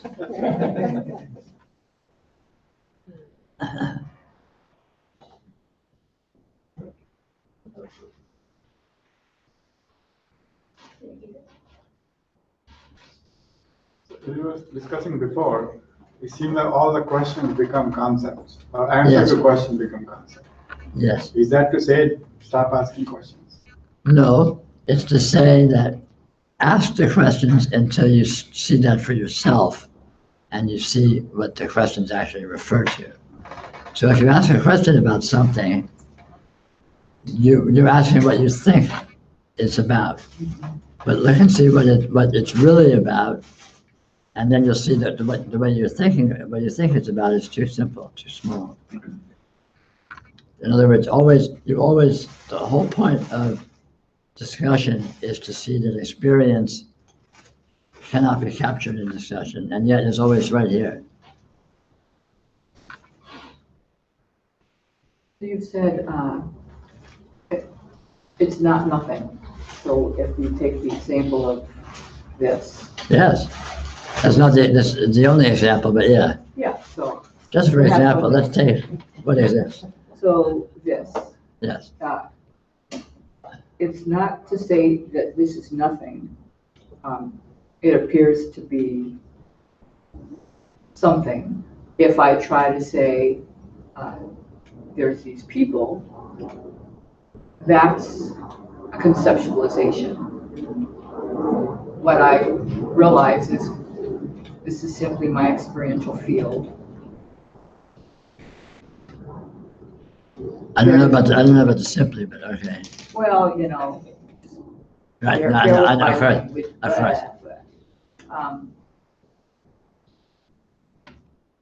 I perceive there's another, but that's the mind. I mean, I'm trying to grasp this. I perceive that there's an other. Well, there's what you're calling perceiving, and then you're interpreting the perceiving as being of an other. You perceive color and luminosity, and you say, oh, this color and luminosity, it might be. Oh, because I'm creating an outline, because the mind is creating an outline. Yes. Oh. If you didn't have an outline, it would just be a continuum of color. Yes. Oh my God. It's like you go into a museum and you see a painting, and the painting is of some elaborate scene, and there's trees and people and some elaborate impressionist scenario or whatever with all sorts of a whole scene, and yet it's just paint on a surface. Yes. There's no people there. There's no scenario. There's no trees. There's nothing. It's just paint on a surface. Likewise here, all there is light in the field of vision, and the mind comes along and says, "Oh, this is a person. This is a window. This is a light. This is a road. This is a recorder." So on and so forth. So what's coming in this moment is the beauty of this, in practical terms, is let's say this flash of light over here said something rude and whatever that would be typically perceived as it's just flashes of light. Oh my God, that would change everything. It wouldn't change anything. Well, that's true too. It wouldn't change a thing, and it would change everything. Oh my God! Wow, that is amazing. But I just have to say this. So, and this is what I've struggled with, and I know that you've been telling me the mind is just full of shit. The mind would say, "Oh well, you're just trying to," but that's just thought. Yeah. It's just playing its effing games like it's always done. Of course. And you're not doing it. You aren't thinking because you decided to think. That's right. Thought just appears, like That's light right. appears. Oh my God, just habitual little. But even that it's habitual is a concept. It just appears. Is the light appearing habitual? It appears as it appears. You know, we're here because we're here because we're here because we're here. Wow. Are we here because it's a habit? I mean, I'm I'm in the habit of being here and now. I like this habit. I'm trying to kick it, but so far I failed utterly. That is- So I don't create my thoughts. That's, Of course not. that's kind of a mind bender. Yeah, well, we think we do because we think we're thinking our thoughts. But if you look closely, you'll discover it's all spin doctoring. If you decided to think the thought you're thinking now, you would have had to decide it before you thought it, which means you would have had to sit and say, I'll think in a minute, I'll think such and such a thought. And you would have had to decide to make that decision before that. I mean, it's obviously absurd. You know, the thought goes in a cascade and we follow along, identifying with it as if we're doing it. Inferences built on inferences. Yes. Yeah. Yeah. That's all.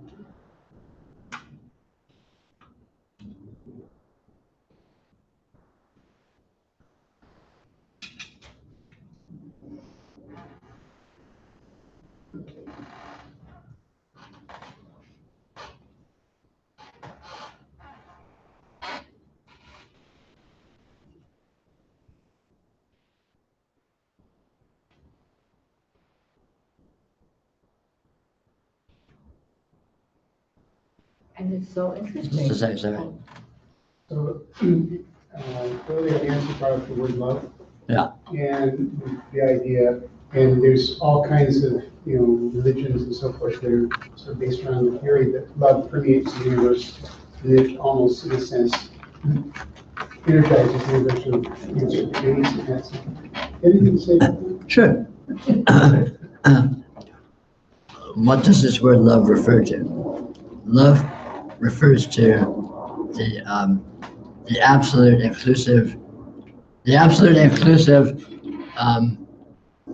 Let me find a good way to put this.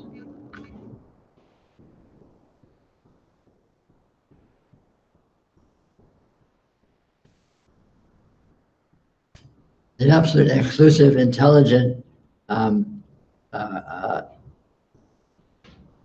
co-interaction of all phenomena. Every quark in the universe is interacting with every other quark in the universe precisely, and this is love. So love is inclusive, completely uninhibited interaction.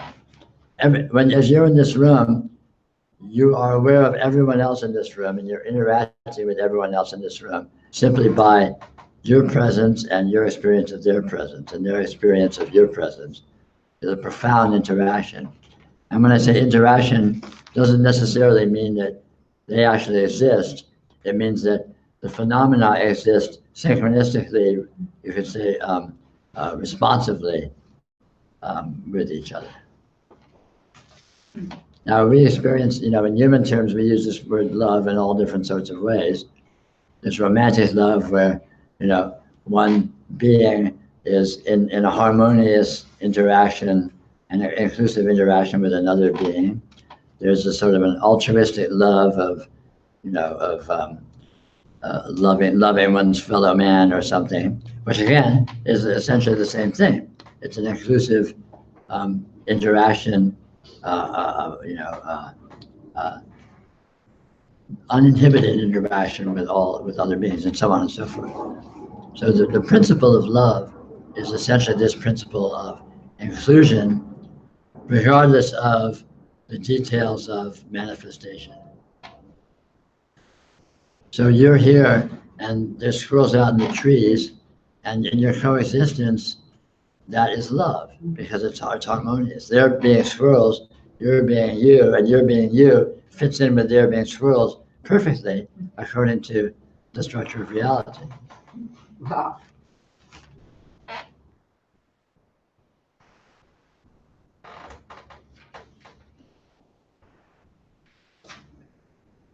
All inclusive. All inclusive. Nothing exclusive. Yeah, because there is no exclusion and there are no separate parts to be excluded. Reality is a continuum. is an infinite inclusive continuum. So it inherently includes itself and all aspects of itself to the extent there are aspects. And again, as we've been talking about quite a bit, no aspects are actually discrete from any other aspects. So it's not like, oh, there's this aspect and then there's that aspect over here, and that aspect isn't this aspect and this aspect isn't that aspect. They're all particularizations of the general in an inclusive sense. There was a book decades ago called Love is Letting Go of Fear. And I don't know much about the book, but the title was always intriguing to me, that there's some sense that love and fear are in some sort of opposition to each other. Well, fear is based upon orienting to fantasy. Fear is always based upon supposing that there is some condition which is dangerous, and simultaneously supposing there is some condition or some being that's vulnerable. And then the vulnerable being is projecting that the dangerous condition might affect them, perhaps unless they take steps, or just perhaps inevitably, in which case it's a hopeless fear, like the fear of death, which is a sure thing.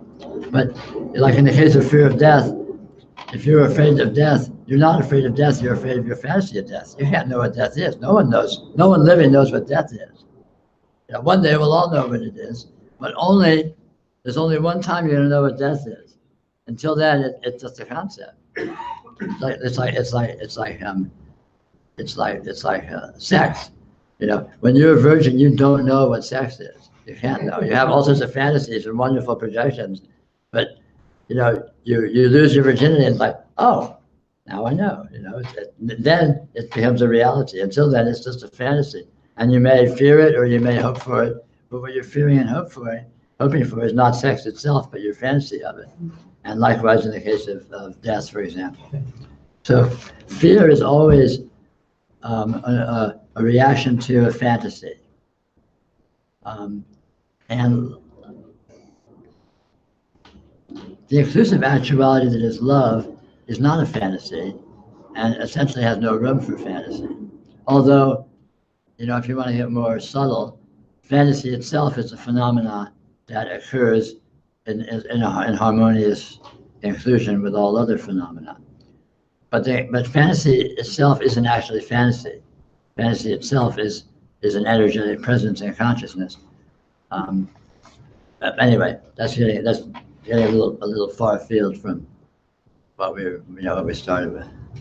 But it actually connects really well. I mean, yeah. It's interesting detail, because you could talk about all mental phenomena as being kind of also side shoots of that. Yeah, absolutely. Mental phenomena are all actual. None of them are what they pretend to be by their internal logic or their internal implication. So, for example, thought pretends to be referential. Oh, I'm thinking about X, Y, Z. But there is no about. Thought is about the presence of thought. So when you're thinking a thought, that's about the presence of thought. Just like light is about the presence of light. The light isn't about something else. Light coexists with everything else, as we're talking about in the case of what we're referring to as love, but it's not about anything. And thought likewise coexists. So thought is you could say all experiential phenomena, or let's call them energetic apparitions.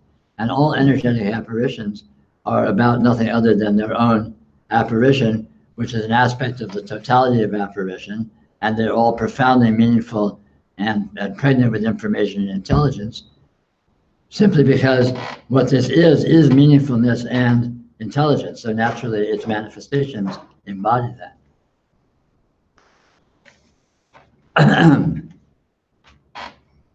I like the word intimate also.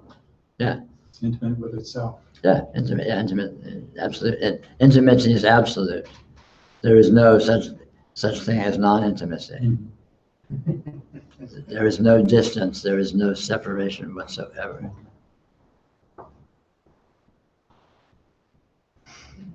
There's no place where you end and I begin? No, it can't be found. Because experience is a continuum.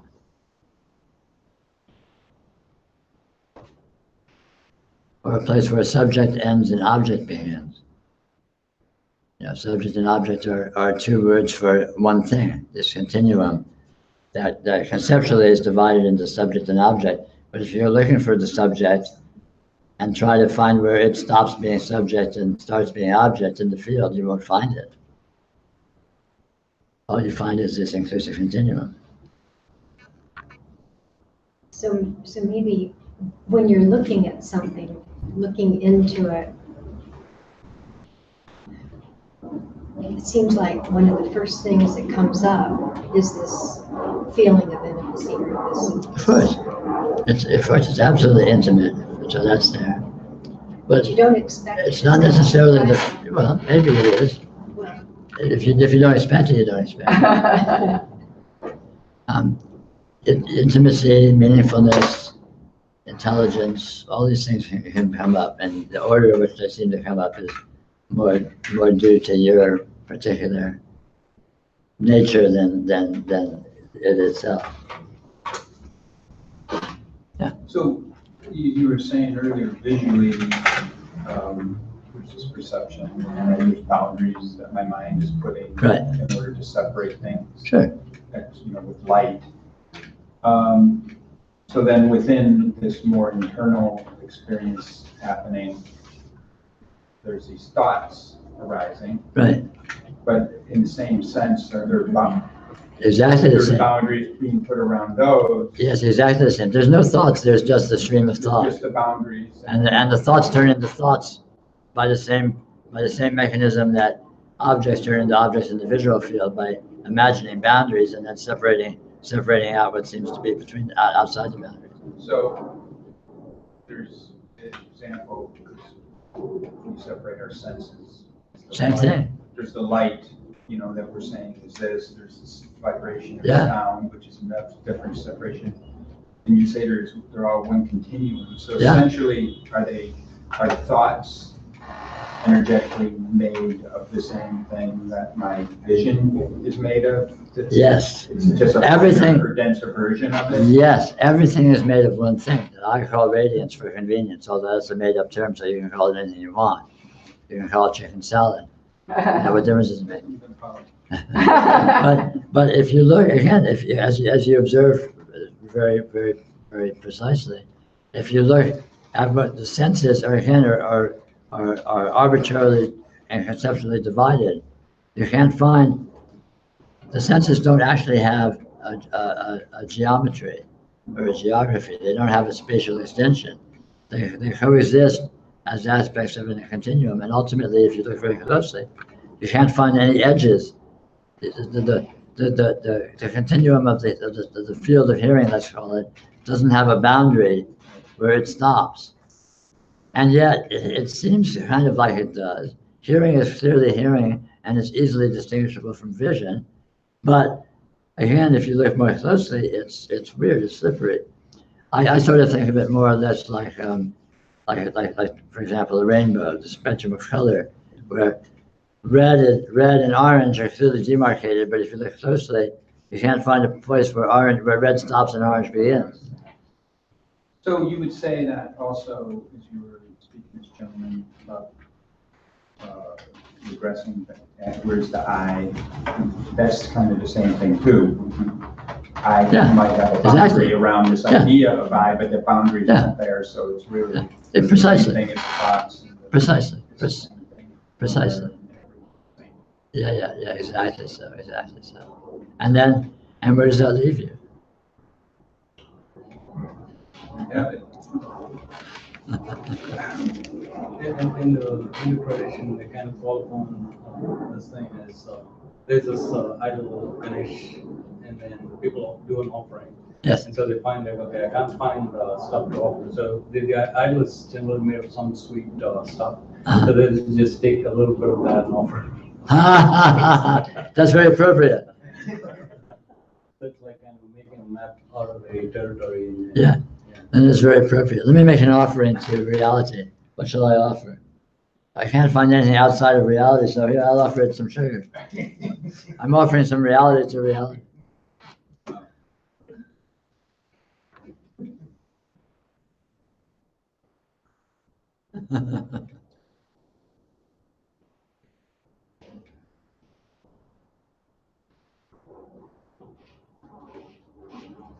to when you are hypnotized. So basically, the nature of the hypnosis is that it's kind of like a dominant mode. Yes. So I notice discomfort. I notice the reaction to the reaction to the reaction. Yes. And so it's kind of like sympathist. And then I notice there's a sense of enormous discomfort. And I see the consequences play out from there on.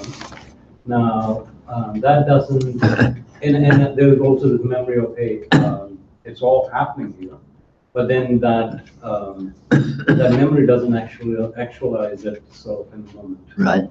So it's like there's still that sense of only the contraction of reality. Yes. The trick about hypnosis or contraction is even when you're hypnotized, you're also not hypnotized. Even when you're contracted, you're also not contracted. It's because experience is never one thing. Experience is always infinite divergent from itself. So whatever's going on in one portion of it, no matter how strong or no matter how seemingly dominant or predominant, dominating the field, let's say, it's actually partial in a context that is other than it. For example, the focus in the field of vision. So I'm looking at you, I see you very sharply, and other things but I can barely see Peter over here, and the walls back there is just very vague. But even though I see you sharply, they're just as present as you are. You're present as a sharpness. They're fully present as a sharpness. They're fully present as a fuzziness.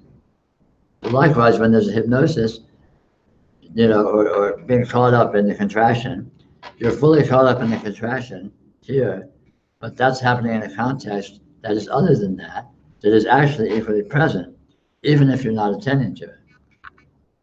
But the fact that you're not attending to it consciously, because of the hypnosis, you are actually attending to it experientially by the fact that it is, in fact, present.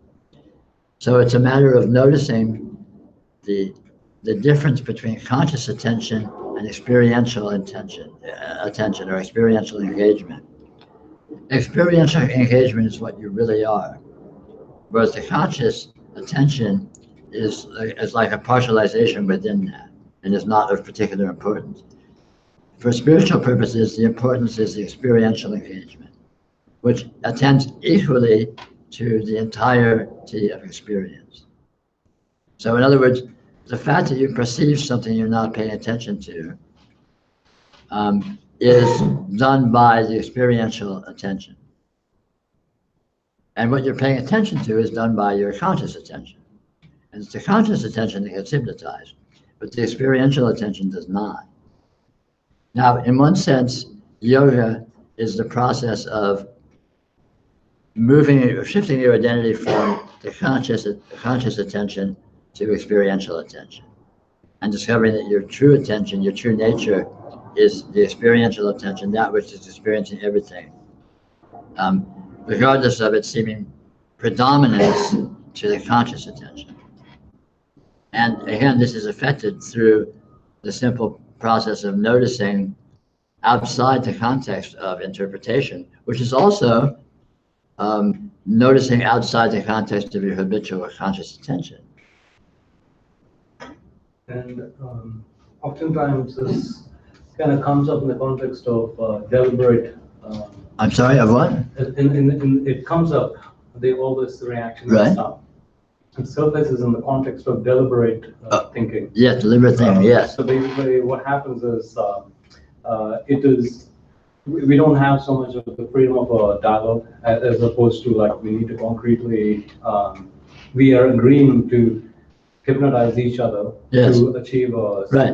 And yes. then inside of that, this other hypnosis, my conditioning, everything yes. is kind of playing through. Right. And so it is a little more complex for me to kind of notice these, the fuzziness that yes. Well, because it. Yeah, the trick is, it's harder to notice. The best way to practice yoga is when it's easy. So when you're in the middle of an intense identification, an intense engagement, which involves a lot of attention, that's a difficult time to practice yoga. The easiest time to practice yoga is when that's not the case. When you're relaxed, you're, say you're spacing out a little bit, whatever. Then the demarcation between your interpretation, between your conscious interpretation and your conscious thought and your conscious identification, your conscious attention, and the inherent attention, which is non-conceptual and non-interpreted, is much slighter. So it's easier to shift your attention back and forth. So if you practice when it's easy like that and become more and more familiar with getting outside of your conscious attention and discovering the inherent attention, the experiential attention, as you do that, you build up familiarity with that, you will find it's easier and you become more and more aware of that spontaneously. And you'll find it'll become easier and easier to become aware of that even when you're more caught up in your conscious attention. Sort of build up a baseline. Yes, exactly so. Exactly so. Which is typically what I try and do, but I guess I'm just too conditioned. Well, it's like a learning curve. It can take a while to develop sensitivity, but you treat it as an entertainment. Treat it as something amusing to do, and have fun with it, because it's actually very entertaining to shift your attention within experience from conscious attention to just noticing what you're not noticing. And noticing that you are noticing, but you're not noticing. I mean, it's fun. It's interesting. It's very revealing. And as you do that, over whatever time frame, it will develop. It will build up. It will accumulate. The ease with which you become aware of that, just as a constant baseline, as you say, will increase. And it takes however long as it takes, and some people may be faster than others, whatever. It depends on, how much, maybe your personality, your temperament, the way in which you identify with things, and your activities, how much you tend to be caught up in conscious identification and so on. So the noticing what you're not noticing for my little concrete self. So for example, noticing shade where I'm used to looking at objects. Sure, anything. Well, I'm just wanting to get some ideas. Sure. Noticing space between things where I'm. Sure. Yeah, so it's basically. Look where you're not used to looking. Yeah. Look at aspects of your experience that you consider uninteresting. Because uninteresting means undefined. Look at portions of blank wall. Blank wall is an excellent thing to pay attention to for yoga. Because here we're sitting in this room and we're very interested in the people around us, we're very interested in the objects. But the blank wall, who cares? It's just wall. And yet, that makes it a perfect target for yoga because it's just wall, there's not much heavy-handed identification or thought being given to it. So it's a more naked presence of actuality that's more devoid of this heavy overlay of narrative and interpretation and so on that the conscious mind spits out all the time. Yeah, just reminded me of years ago, there was this woman at the University of Washington, Kathy Madden. There's this thing called the Alexander technique. It's just basically a way of just noticing the condition you're in, being present. It's essentially it is that. And at the time, I was working a lot in the sciences, so I had a lot of thinking. Right. I was also doing some creative things on the outside. She taught me this technique that I realized with kind of short circuits that conscious thinking, where when I would go into an event, I would start to make things what they're not. Right. Chewing gum. Oh, that's clever, yeah. That's a river. Right. You're a Martian. Right. And it short circuits that labeling aspect. Yeah, good idea. And it just works. Yeah, clever. Yeah. But it's because I know that a lot of people that are trying to work towards this yoga aspect that you think of are caught up in during the day, like 8 to 10 hours. Yeah, thinking. Of course, yeah. As a utility. Sure, of course. you know, and there's, so anyways, I just share that. I found it as a useful transition. Yeah, no, that's great. That's a good trick. Yes. This is gonna go wacky, and I understand that moment, I understand that. But all the stories I have tacked away in my consciousness, there is a moment, a initial experience.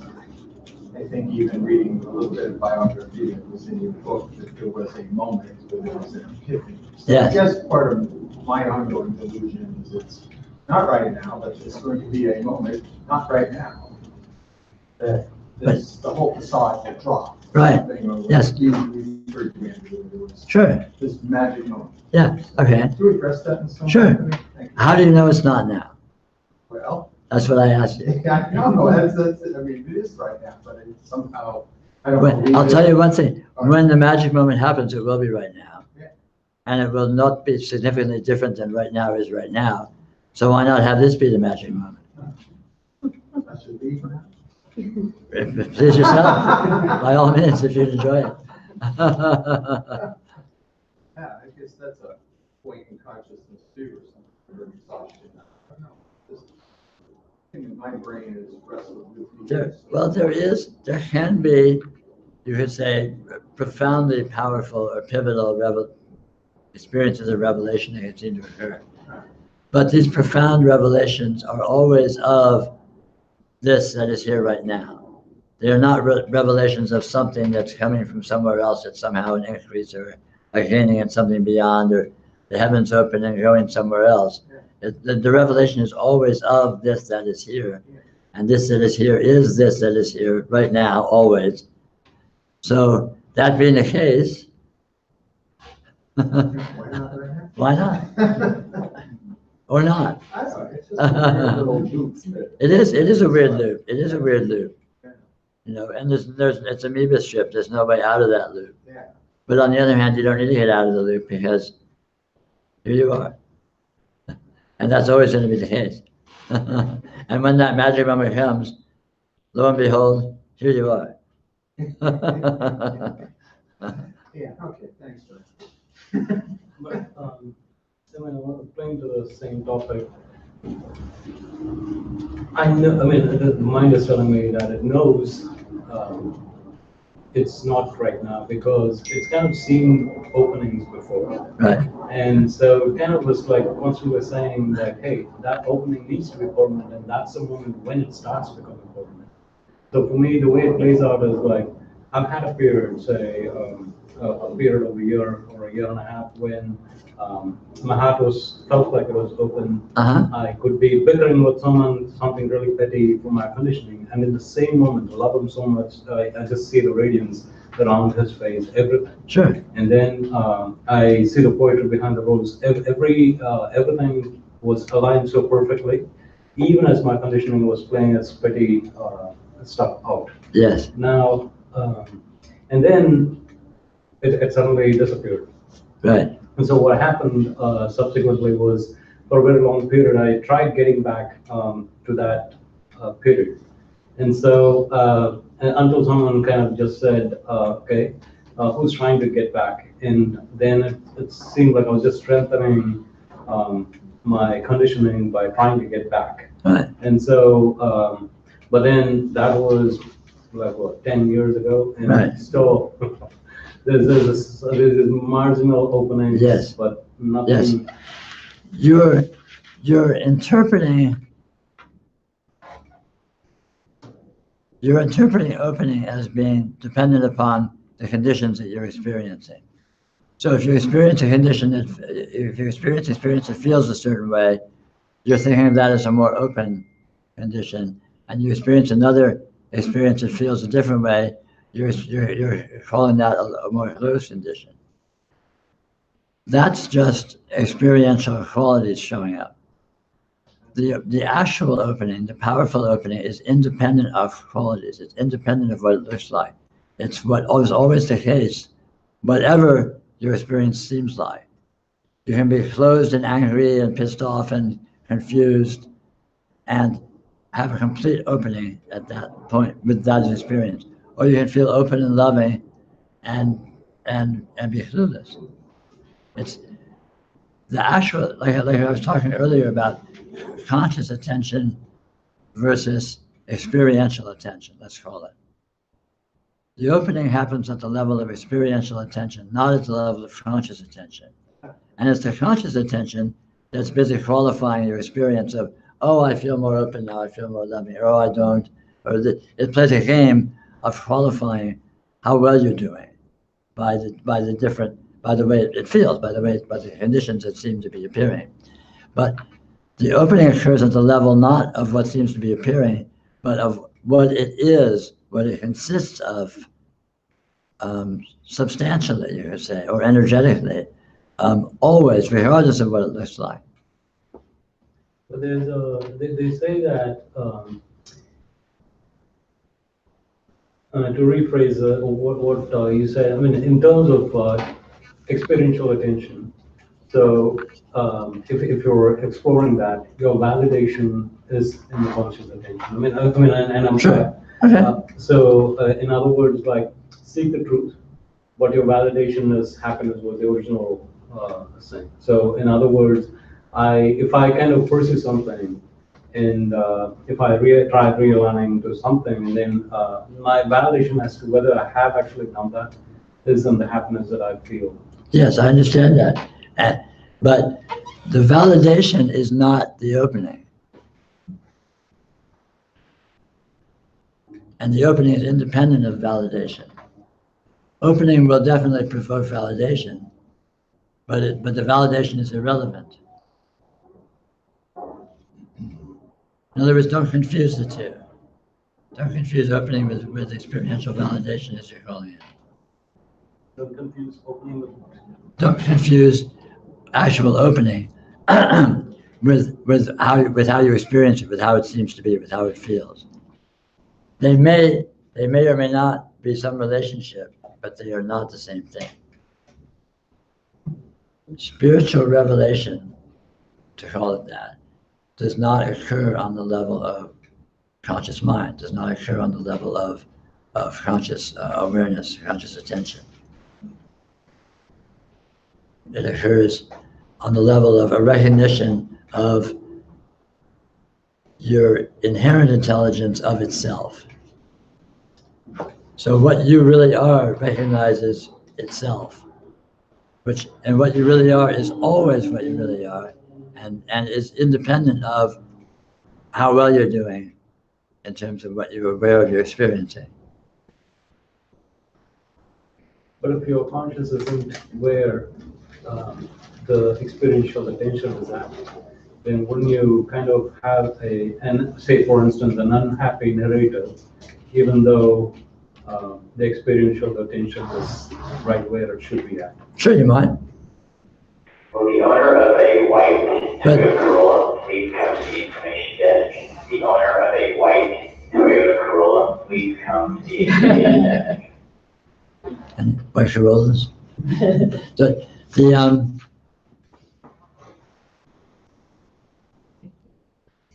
White Corollas. All I can think of is white Corollas.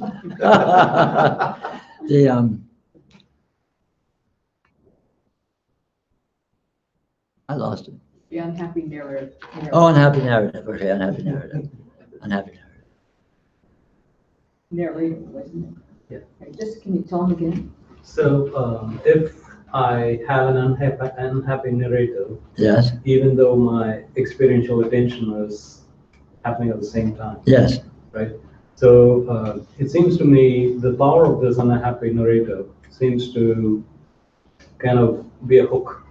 Yes, but no, the inherent attention it completely overpowers your conscious narratives and your conscious attention, renders it irrelevant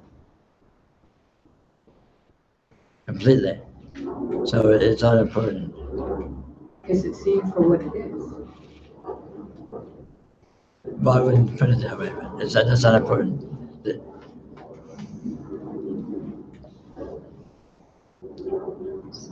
If you approach spirituality from the point of view of how you're feeling, or how you're reacting to your experience, you're looking at it in the wrong place. You're looking at the shadow, you're not looking at what's casting the shadow.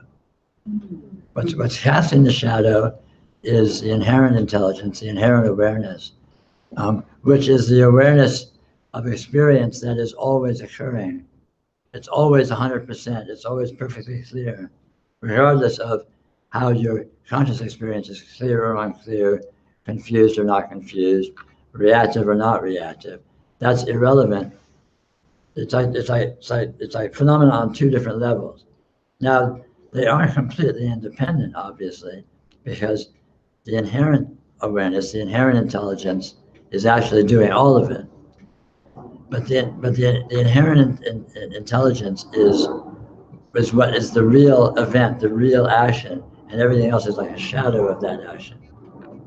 So trying to, if there's a shadow, say I want to move my hand, so I'm pushing on the shadow of my hand. It's not going to move it. If I move my hand, the shadow moves. But if I try and move the shadow, the hand doesn't move. So likewise, what's happening in your narrative and your conscious awareness is like a shadow of what's happening in your inherent intelligence.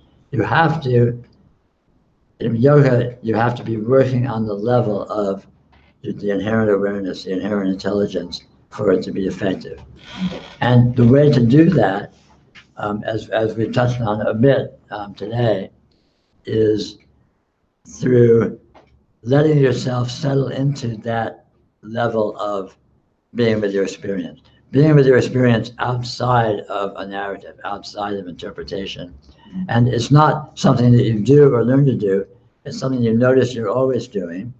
And as I said, the easiest way to notice that is when your conscious engagement, your personal engagement is relatively loose. You're relaxed.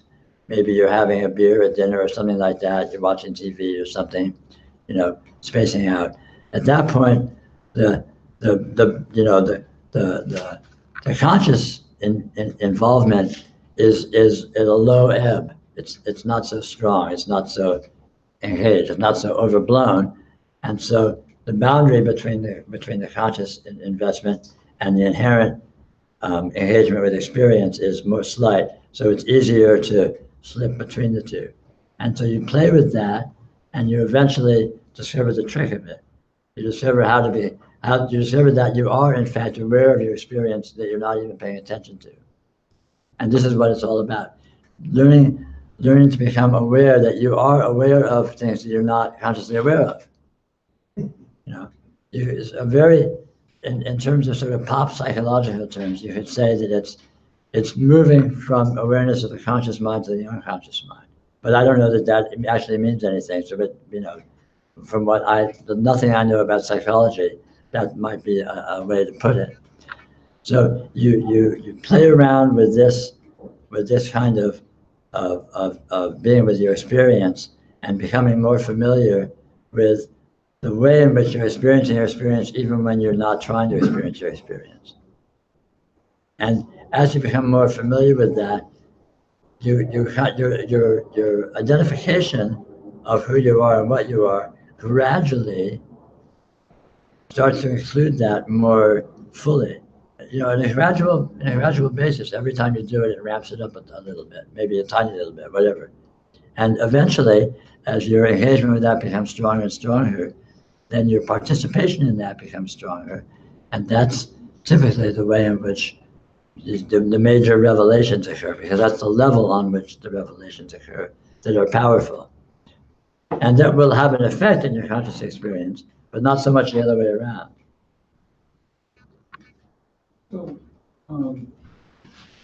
So like in the morning, this happens all the time. There's this happens. But early, it'll be dreaming, noticing that, right. and then there's the waking, right. And then there's that. I was noticing this morning. I just noticed all the time. Then there's this immediate kind of like thinking comes in. Right. Yeah. It's just like an over. Yeah. And just like, oh, here it is. Yeah. So does that happen to you, or? Sure. Okay. The period of waking up or going to sleep are excellent times to practice yoga, because again, spontaneously, you notice the relationship between conscious attention and conscious interpretation and inherent experience. Yeah. Because they're quite clearly separate. Yeah.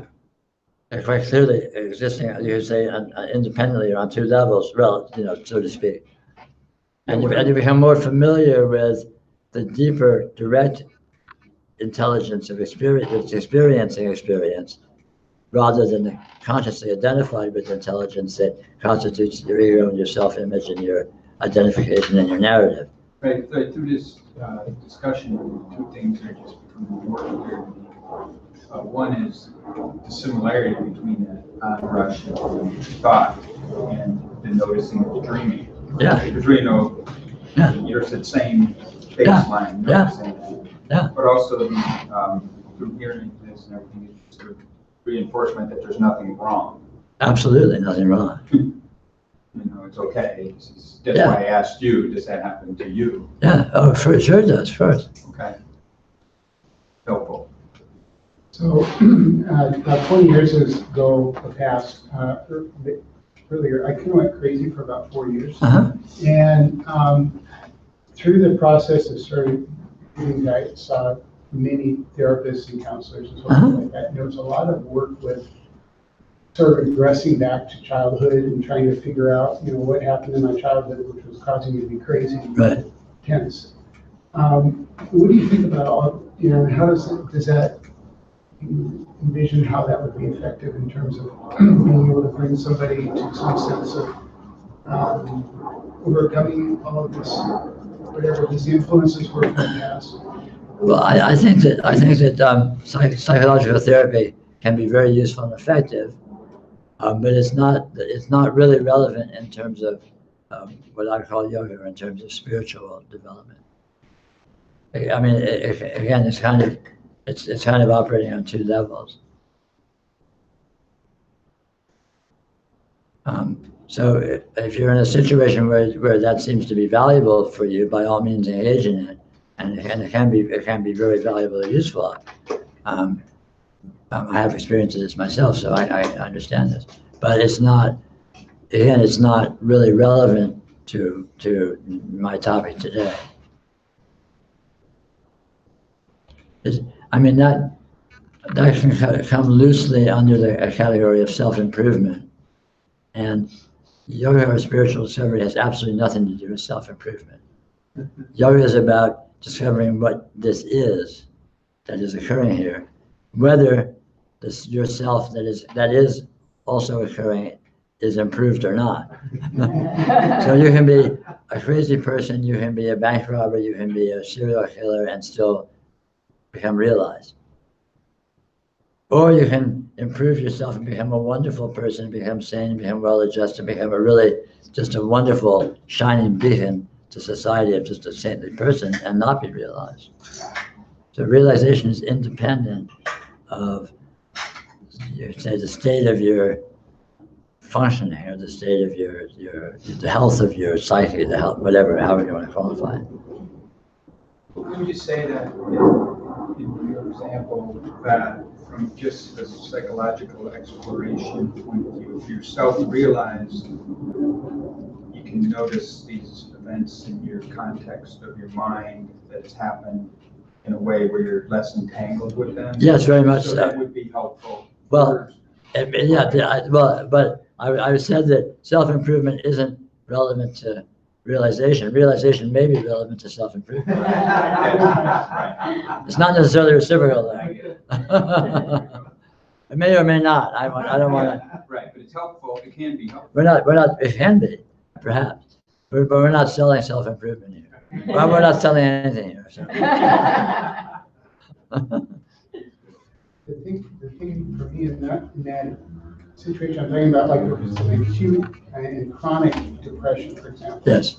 Which was one aspect of what was going on. Sure. that was something that sort of visited me in the same way that I would say that sort of an awakening experience does. It's like, it seems to be coming out of nowhere. It's like you're going on, you're living your life, and all of a sudden, boom, you wake up one day and you're like, everything's shit, or the opposite. Yeah. You know, and you wake up, you're going along, and all of a sudden, boom, everything's brilliant and luminous and radiant. Yeah. But everything, but ultimately, if you look closely, everything likewise just appears out of nowhere. You know, I mean, these major conditions do, but also little trivial, you know, moods or thoughts or anything, just bang, all of a sudden there it is. You know, I mean, it's kind of the nature of phenomena that they, you know.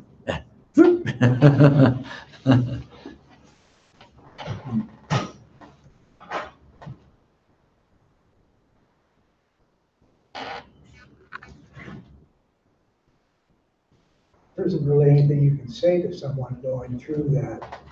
I mean, my sister, for example. Yeah. Well, I don't know. Deep depression. Yeah. I just didn't feel like there was anything I could say or do exactly. Yeah, I don't know. I mean, maybe if one is talented or artful or sensitive in those regards, or one's you know, a skilled therapist or something, that may be useful. But I don't really know. Not really in my area. I've been through intense depression myself, so I understand it. I'm not. I don't know that I myself am very skilled or competent in that area. So if you're very depressed, you can call me if you like, but I wouldn't guarantee that it would be very helpful.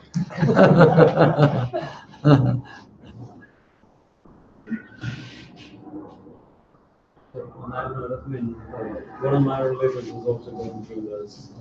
So I just kind of got this audio today. I don't know. It's highly recommended. It says mindful way through depression. This one, I don't know. I haven't started it, but a lot of people who have been hit by it, they kind of say it's worked wonders for me.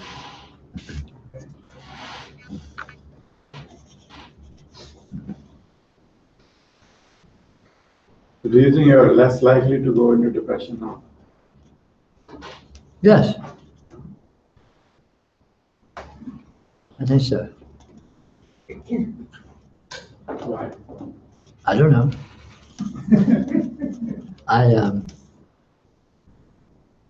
I find myself really enjoying experiencing. I really enjoy the hell out of it. Pretty much regardless of what form it takes. I mean, I have health issues and I have pain and I mean, you know, I have problems. But it's, you know, it's just all fascinating. It's all just so rich. Could you be clinically depressed and yet be happy, as in the richness of it, it kind of enables an enjoyment, like you're saying? I would think so. I don't know. From personal experience, I would think so. I don't know.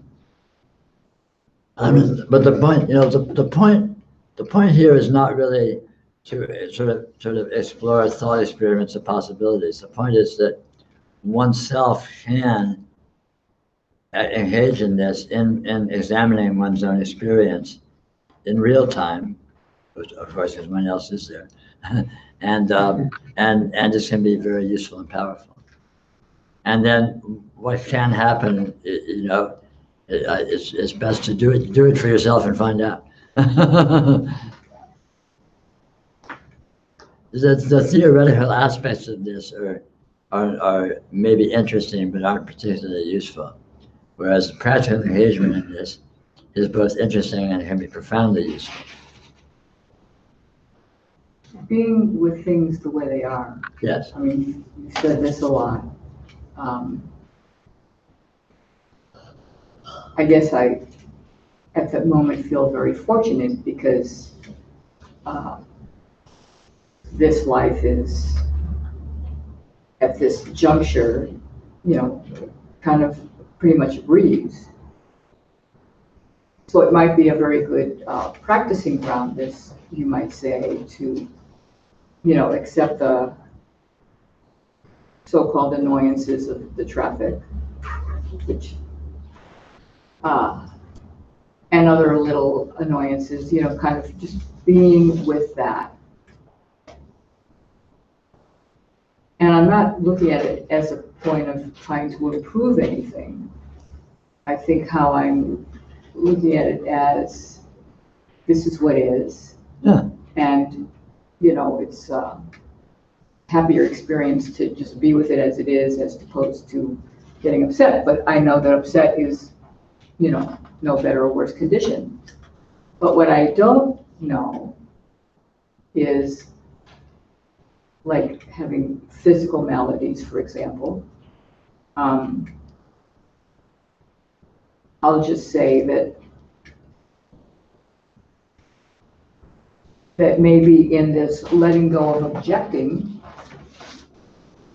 over and over, that then no matter what occurs, there's more, I don't even know what more is, but it's increasingly the ability to just be with even that.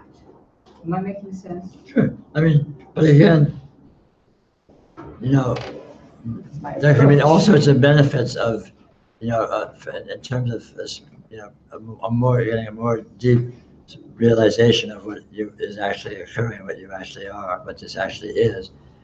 There can be all sorts of benefits of that, but the benefits are unimportant because they take care of themselves. It's best to attend to the exploration, and then the benefits come with. So you needn't worry about how you're doing with your annoyances and all that. If your annoyances are distracting you from doing yoga, then don't try and do yoga. But when you find yourself at a point where you can explore your experience, do so, and then you will be able to, for yourself, to experience the benefits more and more fully, whatever they end up being.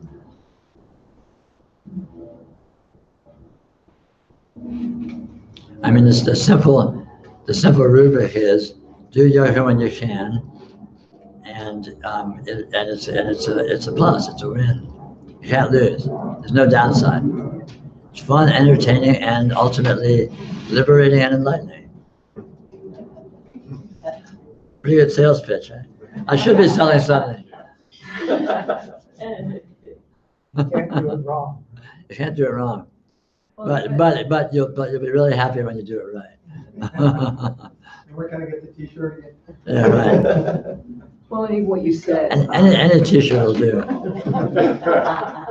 You're selling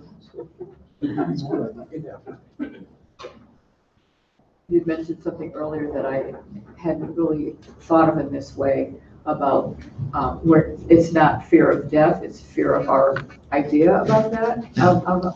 Yes, all fear is always of a concept. It's impossible to have fear of reality. Well, that's because reality happens too fast. Yeah. If you're in a car crash, there's no time to be scared. That's right. You're going to be scared of having a car crash, but then you're scared of the fantasy of having a car crash. But when you're in a car crash, you're not scared. It's just. Well, there's a really. And you'll find when you die, the same thing will occur.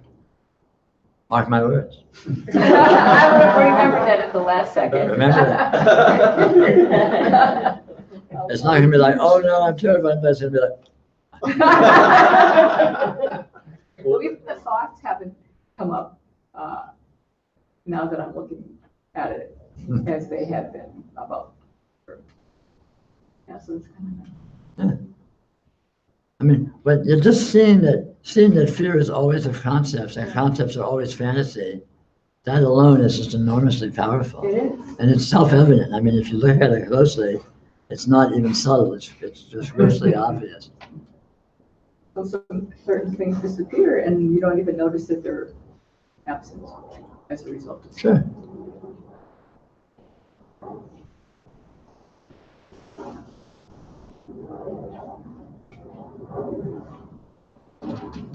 I read this morning where you said it boils down to trusting the process. Sure. But you don't even need to trust the process. The process will reveal its trustworthiness directly. You don't need to trust it in advance. If you do it a little bit, its worth will demonstrate itself. its value will demonstrate itself.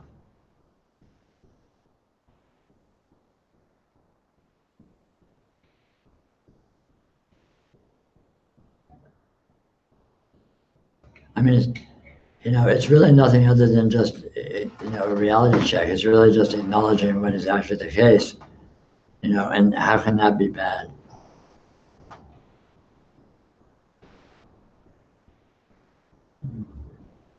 So, I have tinnitus thanks to some heavy music listening, and so. What?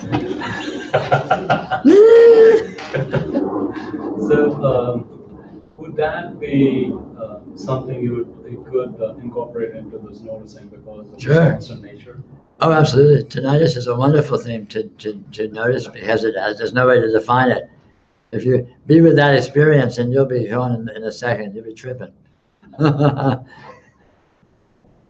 Yeah, just close your eyes and listen to your tinnitus for a while. Don't think of it as tinnitus, just be with the presence of what it is, and you'll be gone. And you won't be able to say where you're gone, or even that it's a you that's gone, or even where gone is. I mean, that's perfect because it has no objective. There's no interpretation. What can you say? Other than saying it's tinnitus. What else? That which doesn't really have a lot of staying power. Okay, it's tinnitus, and then what? But meanwhile.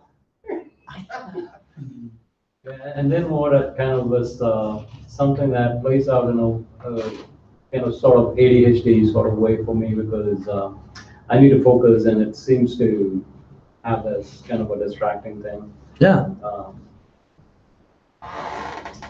Sure. Well, but again, there's a whole school of yoga, Nada yoga, where you listen to the inner sound, and you start with a relatively coarse sound, like tinnitus is perfect. You start with tinnitus, and then be with it, and as you are with it, your attention will spontaneously drift to more and more subtle aspects until you'll be hearing sound that you're not actually hearing. You'll be hearing sort of mental sound, and it'll move even deeper beyond that. And you get to the point where you're hearing the primal vibration, which is the radiance, which is the energy that everything is. I mean, that's one classical technique of yoga. Perfectly good jumping off point. Do you have any references to Nada yoga? If you look it up, it's an old yoga tradition. I don't have any references offhand. I've kind of had indirect references to it, like Bob Kelly in Shifting to Freedom. He kind of says, listen to something like a phenomenon, and then listen to the sound of the ear drum itself. Yeah, I mean, but you don't worry about the process. Don't think of it in terms of process too much. Just be with the experience of it, and the process will do itself. It will spontaneously deepen. There's all sorts of styles of yoga. There's a Trataka, where you're gazing at a fixed point. So like, you put a little bright point on the wall or a black dot or something, and you just relax and gaze at it. And very quickly, you move beyond interpretation, and you move into just vision itself. And it opens, it deepens very rapidly. But you can be with any aspect of the sense field. I mean, all these are just specific targets, but when I just leave it open, you can pick any aspect whatsoever of experience and use it. I didn't realize that's what I was doing, but this aspect of open-eyed, just where everything kind of goes into a soft focus. Yeah. So it goes into a soft focus and then it disappears. Yeah. Very interesting thing happens when you gaze relaxedly at a fixed point, not tight. You'd be loose, you gaze at a fixed point. After about 30 seconds or so, you won't be seeing anything. It's very strange. I haven't hit that, but it seems like... Okay, maybe it's 60 seconds. or two. Open space. Yeah, I know, exactly. When the same thing with sound, I mean, all of these things, you just look anywhere within your experience, be with what is present and relax, just be with it. And after a while, the interpretation, the narrative will drop off, and you'll just be with the phenomena itself. And as you are that, it will begin to open and reveal more and more aspects of its nature, and without end. It will just continue opening and opening and opening and opening until you aren't anywhere, until you're going completely beyond where you thought you started. And there'll be no you and no anything, just this amazing, amazing condition. And that's all that anything here is. I mean, sensory phenomena are really good for yoga. Sensory phenomena are really good for yoga. Good for yoga? Yeah, good. I'm sorry, I have a hard time saying G sometimes. My throat is a little damaged. No. So you find anything in your sense fields and just be with it, you know, just relaxedly and steadily, and that's all. And very quickly you'll discover interesting things. Well, I'm really struck by what you're saying, because there's barking dogs and sirens. And what I'm realizing as you're speaking is the overlay and the objection don't allow me to be, well, I mean, I'm just realizing now, yeah, there's a part of me that's always with it. There's another part that's having the objection, but just to be with that and really get put it. What an amazing idea. You could find a recording just of a siren going by that just loops. After you listen to that for about 3 or 4 minutes, you're going to be gone. It's not going to be a siren anymore. You're not going to be listening. It's not going to be annoyance. It's just going to be. Wow, that's so beautiful. It's being with it steadily that enables the transcendence to happen, the discovery to happen. The way attention creates a pseudo stability is by dancing around. Like when you look at someone's face, you'll notice your eyes never gaze at them directly. You're actually dancing around little micro movements where you're looking at little points. When you do that, their face seems more coherent. If you look at someone's face and they're fixedly, say, in one pupil and just do not budge from that pupil, after a minute or two, you won't be able to see them. You won't know what you're looking at. It's the dancing around that creates a coherence. Which is actually paradoxical, huh? Is it actually imaginary or? Yeah. I mean, it's not imaginary. It's juxtaposition of different perspectives, and you juxtapose them so it fleshes it out. But any one perspective reveals the openness and the insubstantiality of it. I mean, this is in the visual field, but the same thing applies within any experiential field. Well, but these examples in each of these fields are invaluable, because I wouldn't have thought of certain things until they're. Well, I mean, anything that's present in a sensory field is a target for yoga. And the trick again is to be with it steadily. You can be with the wind rustling in trees. Be with the sound of an air conditioner is great. If you have a noisy air conditioner, it's going, or a fan. White noise is fabulous for yoga. So there's no white noise for a while. It goes away. You go away.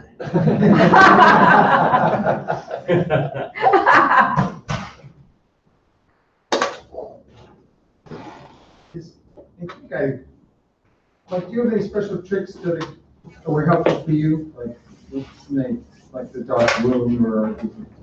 Well, anything. I mean, all the things I'm talking about have been helpful for me. I mean, I pretty much run the gamut. I've played around with this stuff for all my lifetime, so I've done pretty much a whole lot of shit, and it's all valuable. I mean, the trick isn't that there's any particular trick which is special. The trick is to find something that clicks for you, and you don't find it by intention. You find it by accident. You stumble on it. So try a bunch of things. And you might stumble on something that, wow, this really lights up for me. Dark rooms are great. Darkness is fabulous. I mean, if you can find a space that's really, really dark, I mean, like, you know, so you can't tell if your eyes are open or closed, that can be a very interesting place to hang out for a while, for example. Or just closing your eyes and looking at the visual field, but keep your attention on the visual field. Don't let yourself drift off into imagination or thought or anything. Really, your eyes are closed, but you're looking, and stay looking and see what you're seeing. I mean, stay with the object that's appearing as your visual field. Attend to it, relax. In all of these exercises, you direct attention, but you do it in a relaxed, steady way. You don't push, don't tighten up, just sort of relax, let go, but sort of be steady, be gently steady. And you'll discover very, very quickly, you'll discover an easy way that you kind of flow towards it. There's this flow towards it, you're just with that. It doesn't require efforting or pushing or anything like that. But really literally anything. So the sky's the limit. So find something that's really fun or interesting.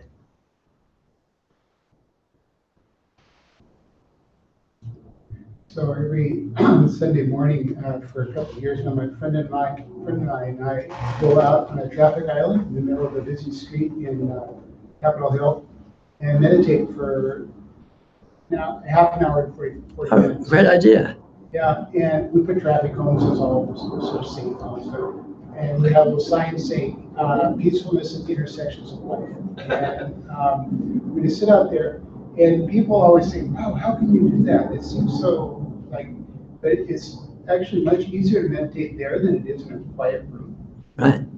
Because you get used to the life swirling around you, and it just becomes, like you were saying to Nancy about the siren, all these things, you kind of habituate to that, and it gives you a lot of freedom in terms of, it's strangely quiet and peaceful. Yeah, and you'll find if you meditate, I'm sure you have found, you meditate in a quiet room and you have you end up with stuff swirling around you anyway. It's not cars, but the swirling sure as hell happens. And then here you are on the, with no traffic cones necessary. And then you blame it on yourself, and the other one you can blame it on them, and then you don't have to. That's right. You don't have to own it. I just said this quick story with tinnitus because it was like at the end of April. I was in this room meditating with some people, and we talked about it a little afterwards. And I didn't know I was starting to have tinnitus. You know what I mean? So I was just like, "You guys hearing that subtle hum? This is great." Hum, you're lucky. Yeah, you thought, it's cities. I'm making progress. And then it started. Then after a while, then I started going, "This is louder, and it's not going away." I go, maybe it's the planets. You know what I mean? And, putting a story around it. Yeah.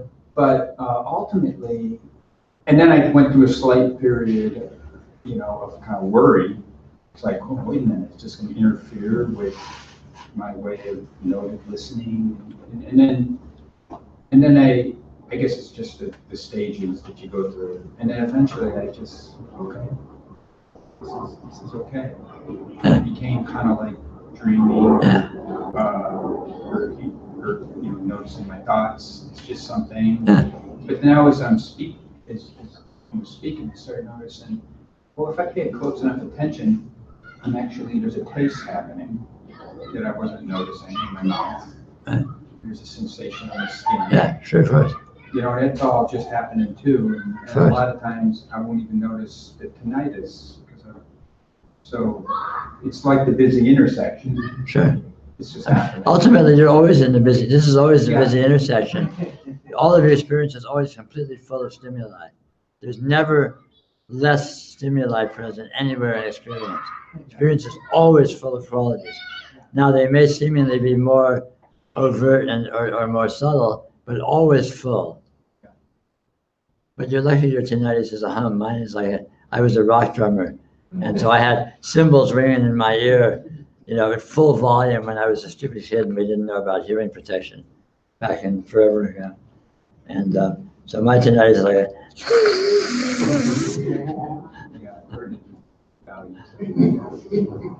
I don't hear it anymore, Duncan. After 40 years, you're kind of like, if I listen, it's like, oh yeah, The miracle I can hear anything. But I think that if, I can only assume this, but I think like if I hadn't already been on this, let's call it spiritual path, I would have had a more difficult time Yeah, sure, of course. accepting it. Instead, it happened pretty quick. Yeah, sure. I mean, with any degree of progress in yoga, you know, you relax with the presence of the urgency or importance of experiential characteristics just begins to recede and lighten up. Yeah. Of course. Okay. These kids are away. Yeah. Works for me.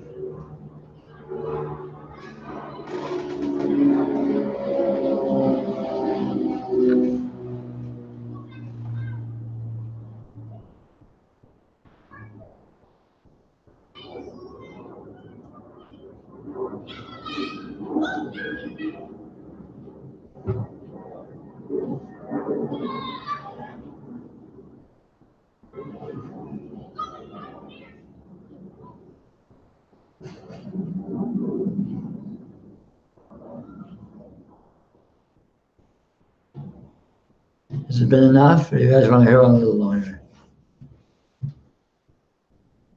Someone could ask something interesting. One question, seeking validation, even as you are with your, so for instance, when I kind of do this, like I just tried closing my eyes, looking at the field vision. Right. And then and what typically happens with me at other times as well is that there's this kind of a surge of energy hitting the back of the head. It's kind of like, I mean, almost like pushing my ears up, and it's kind of like back and forth, there's this washing. Now that seems to, like I've almost always thought like, okay, the right way to do meditation would be a peaceful kind of a thing, but it seems far too energetic and disturbing. I mean, there seems to be no stability to it. So yeah, there's no stability to anything. Successful meditation realizes that. It's a fallacy that meditation creates peace or steadiness. Meditation heightens your sensitivity to the absolute chaotic, spontaneous nature of stimuli that unceasingly bombard. I mean, they don't really bombard because there's nothing that they're bombarding. But unceasingly don't bombard.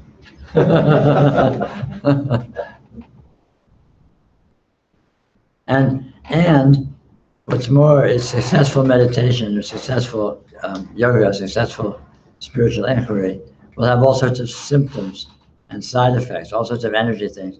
You're going to experience all sorts of physical symptoms or subtle energy symptoms or psychological symptoms. Or what's very peculiar, as you start experiencing symptoms in your seemingly external environment, synchronicities start showing up and things. It's it's a lot of fun. Magic begins to happen.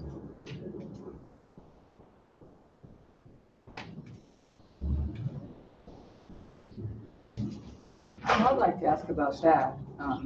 I don't know why everybody laughed, but you know, apply it hard words.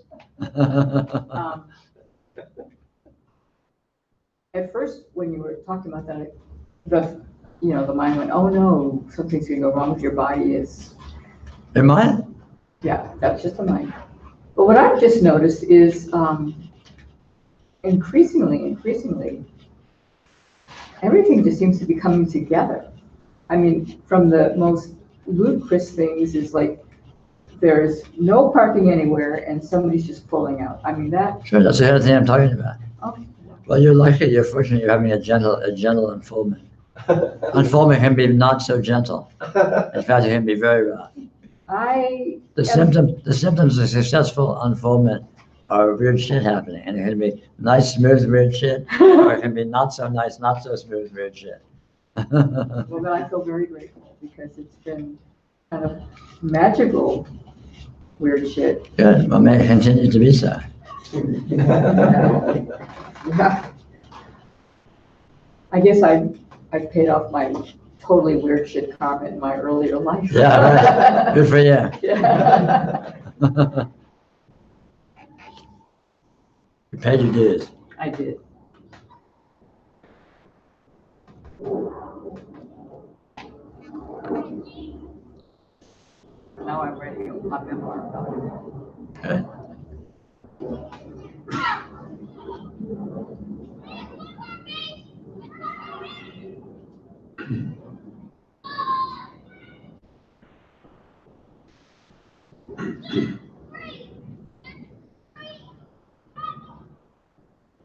You still play music? Yes. Although not, I haven't played professionally in a long, long time. And I haven't even really played out in a long time, much to my regret. Just hasn't seemed to happen. The drums? No, I stopped being a drummer when I was 20. I took up guitar. Cool. Much easier to carry the equipment around. It'd be the end of the night, and I'm there wrestling with my kid for an hour, and I watch the guitarist pick up his case and his amp, and boop, he's out the door in 30 seconds. And I thought, man, I want me a piece of that.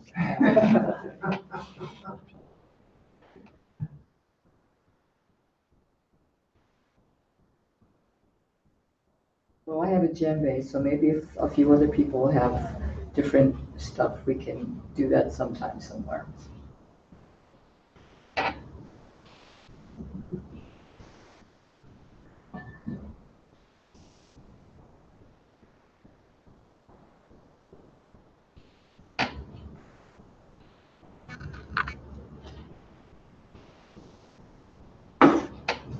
What is the nature of the engagement that we have with you, as opposed to like we doing it in a dialogue by ourselves?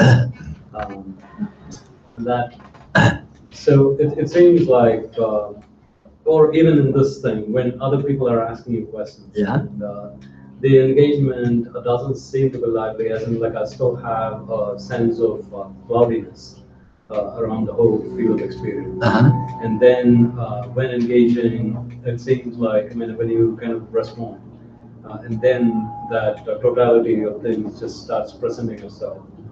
So is it something that is like a transmission from you, or is it like my mind telling me like, okay, you can drop your defenses or something? I mean, what is it about the nature of this engagement? Well, that's a very good thing to look at yogically. What is it? And not expecting to answer the question, but just look at it and see what you can discover.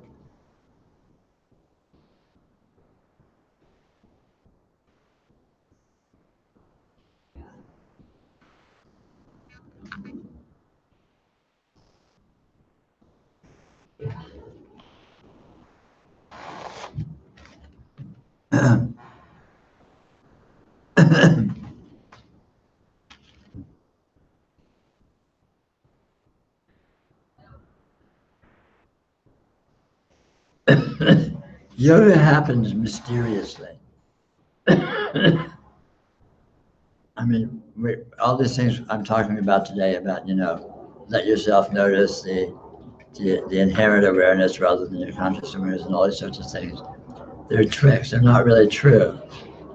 But when you experiment with these things, and when you do it well, when you discover the trick of doing it skillfully, something happens. And it's mysterious, and you can't pin down what it is or how it is. So spiritual development is a very interesting and peculiar thing, and you can't ever get to exactly what it is or how it works. And the same thing is true in this kind of a discourse, where there may seem to be some effectiveness, but again, it's mysterious. But looking at that mystery is very good yoga. Not because the very nature of yoga is discovering mystery, discovering that you can't know, but in the not knowing, there is actuality that is unknowable, and its unknowability is knowing it. You come to know very precisely that it is completely unknowable. So you come to know it not by knowing what it is, but by knowing that it is unknowable, very clearly, very precisely, very self-verifyingly. So it's a very strange, situation. It's kind of like a freedom where, because you arrive at its unknowability, you drop the efforts to try and know. Yeah. And so you're free. Yeah, you may not actually drop them, but they lose their relevance. They lose their urgency.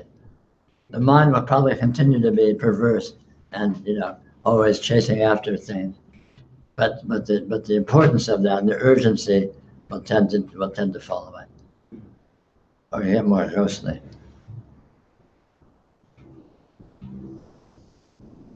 So extending his question a little bit, the concept of, what is it? Transmission outside the mind, dark on being in the presence of the continuing field is that valid or is that more mindful? Well, something's there, but exactly what it is, again, is the interesting comment.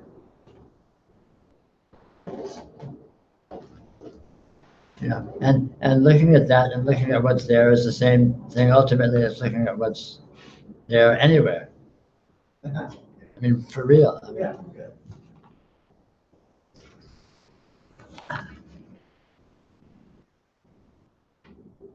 There's something very mysterious and very potent and very strange and very nonlinear and very amazing and very transcendental that is actual and is within and behind all phenomena continually in experience. And that's the pearl of great price, that's the pot of gold at the end of the rainbow. And yet it's mysterious and strange, so you can't just go to it directly. You discover how to go to it by circling around it, and then strangely you find yourself there without having gotten there in any way, or not.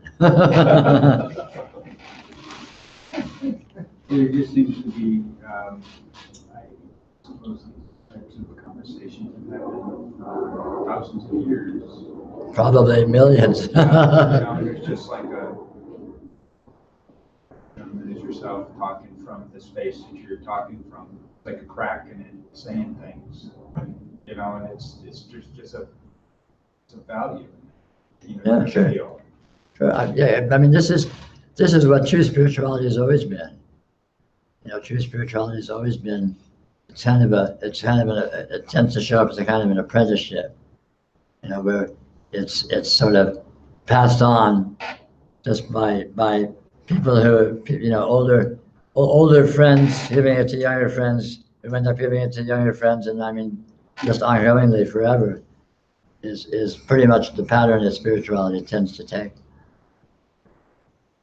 And exactly what's going on there, it's like, try and figure it out. I mean, it was like that for me.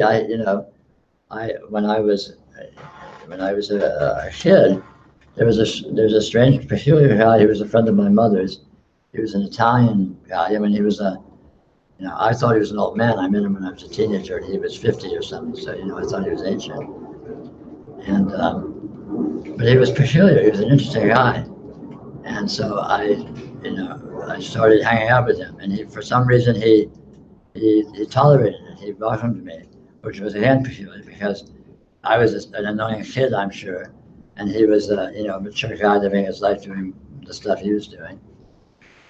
And he wasn't a spiritual teacher or anything like that, but I spent over the course of about 7 years or so, I spent many hours just hanging out with him, which would usually consist of being at his house in the evening for several hours, drinking sweet vermouth, which was his preferred drink, and listening to him tell stories. And during the course of that, something happened. I can't say precisely what happened, I can't say why it happened, but it happened because of who he was, and ultimately because of who I was. What can I say? I mean, it wasn't a spiritual meeting.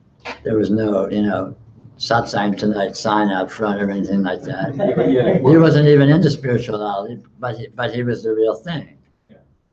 And it happened that, karmically or whatever, it clicked. And that's the pattern. I mean, I think that's what happens with the humans with this peculiar thing called spirituality. I think that's the sort of the basic unit of it. Did you have an aha moment? Huh? Did you have an aha moment? Yes, I had two aha moments. I had an aha moment and I had an ah moment. The second moment lacked the ha, just the ah.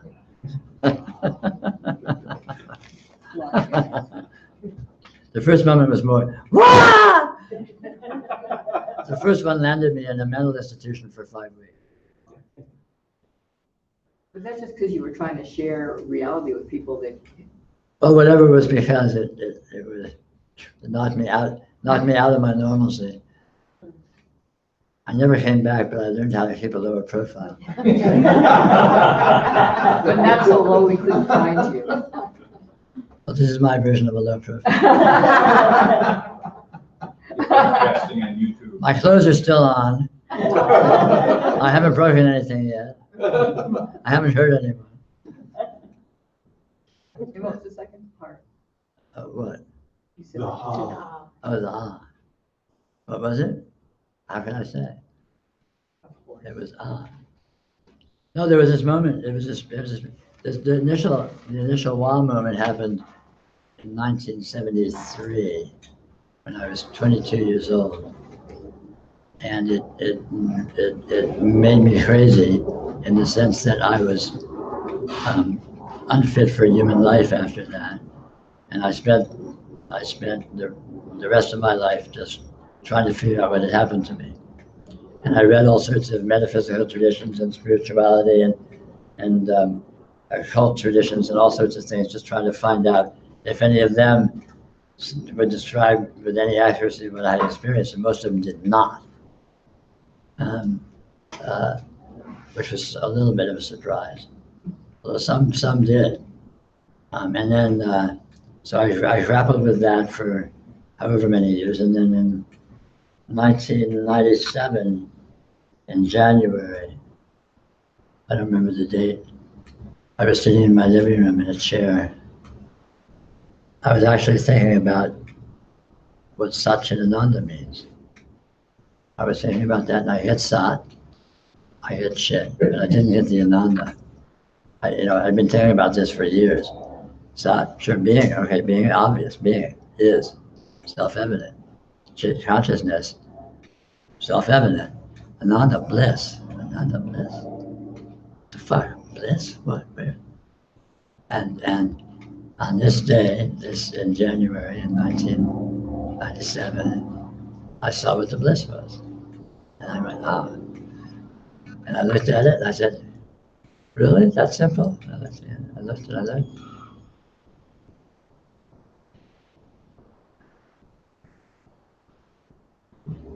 Does that bliss take the nature of all of this is a nice show, I'm enjoying? No, it's more direct and immediate to that. The bliss is the joy of energy. The bliss is the joy of this incredible light show. Bliss is the fact that experience is energy. Reality is energy. Being is energy. And this energy is intrinsically, inconceivably satisfying. All of it. Now, our conscious mind identifies with the parts we like as good and the parts we don't like as bad. But the experiential intelligence likes it all. It likes pain just as much as pleasure. Do you ever have a toothache and you poke it with your tongue, ow, it hurts. And what do? You poke it again. Ow, still hurts. And what do then? You poke it again. Ow, damn it still hurts. Right?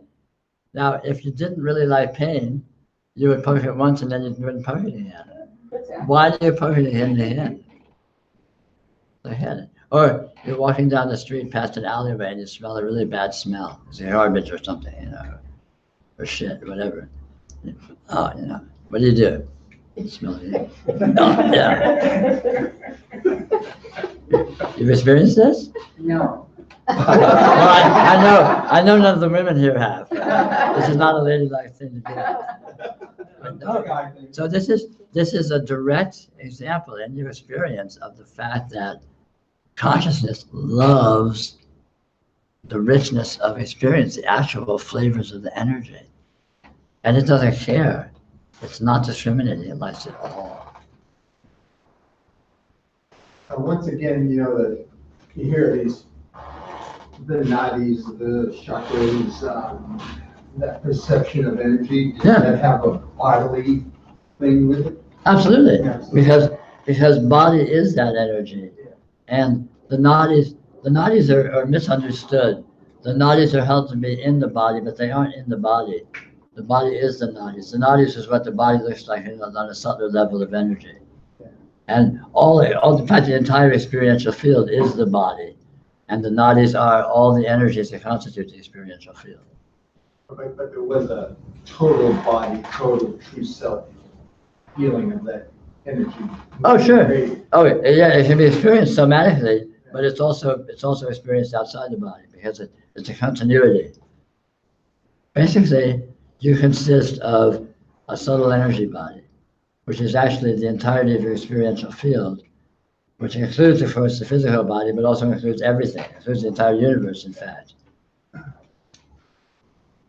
So it's interesting that you mentioned the subtle body, because I had this session with one of my yoga teachers, and so what she just invited me to close my eyes, sit with her, and like I normally kind of get irritated by energies kind of coming to the center. Sure. And so what happened subsequently, at least for a period of 10 days following that, was I felt a sense of I mean, I'm thinking it's what they call spurana, or that general outpouring from the heart. Sure. So basically, the sense of love for all things included. Now, how do you work with the subtle? I mean, I don't know even know what she did, but she said she worked with my subtle body, and so that way, how do I work on it? And you work on it by doing what I've been talking about. You don't need to work on your subtle body by working on your subtle body. Work on your subtle body by working with how you are with your experience, because how you are with your experience is the subtle body.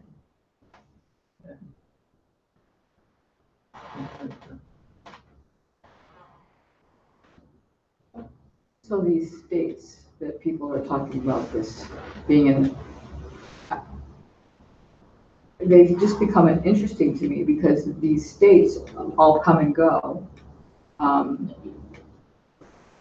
So I'm not trying to, I mean, I've had those states or moments, whatever you want to call them. I was walking into wherever the park is, Green Lake, and suddenly like just felt all this love, you know, but I'm not, there's no seeking it. It's just but that's the point. The symptoms of unfoldment are, and what you experience when you experience a surge of love, this is, in terms of the topic we're talking about, the nadis and the subtle energy channels and all, this is energy moving in those subtle channels. And it shows up as symptoms experientially. There can be emotional symptoms, physical symptoms, or all kinds of symptoms qualifiable in other ways. But you don't need to do that directly. If you're with your experience and you begin to experience recognition and unfoldment, that alone does all the subtle energy integration for you. Oh, okay. The one engagement with reality itself, which is actually the very core, the very essence of, it's the very highest. You know, if you're with the presence of experience, you're with the Atman. You're with the absolute supreme. And so because you're with it at such a high level, whether or not you recognize that it is that, all the lower levels come into line. They straighten themselves out progressively, or in accordance with your karma, with where you're at and your nature, your system, and so on. Because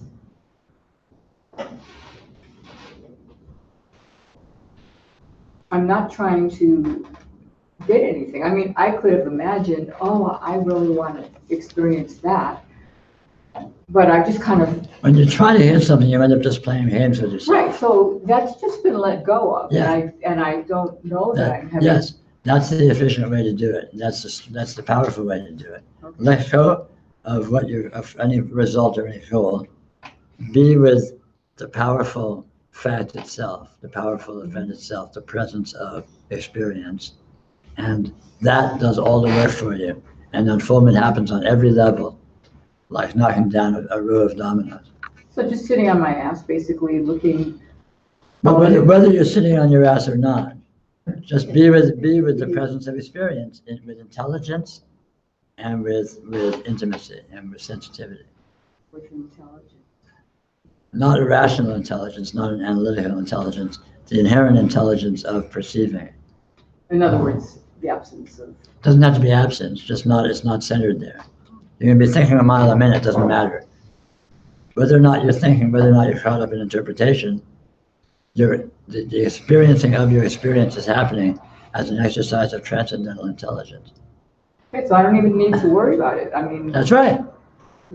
Does it tell? Well, that's what I need to hear. Let God do all the work. Yeah, that's what I need. How nice. You know, the mind.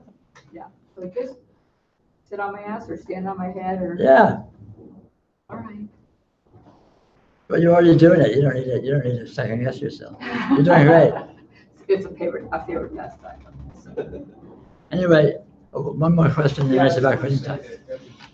Very helpful description of bliss and how that tied into the description of love. Yeah. You know, there's basically what I've sensed or feeling there's an inclusive non-rejection of any of it. Yeah, because it includes itself. It doesn't reject itself. Yeah. Right. The portions of ourselves that reject or don't or not is all just games we're playing in our minds. Yeah. Because in actuality, how can you reject something? You reject it, it doesn't actually go away. So how effective is your rejection?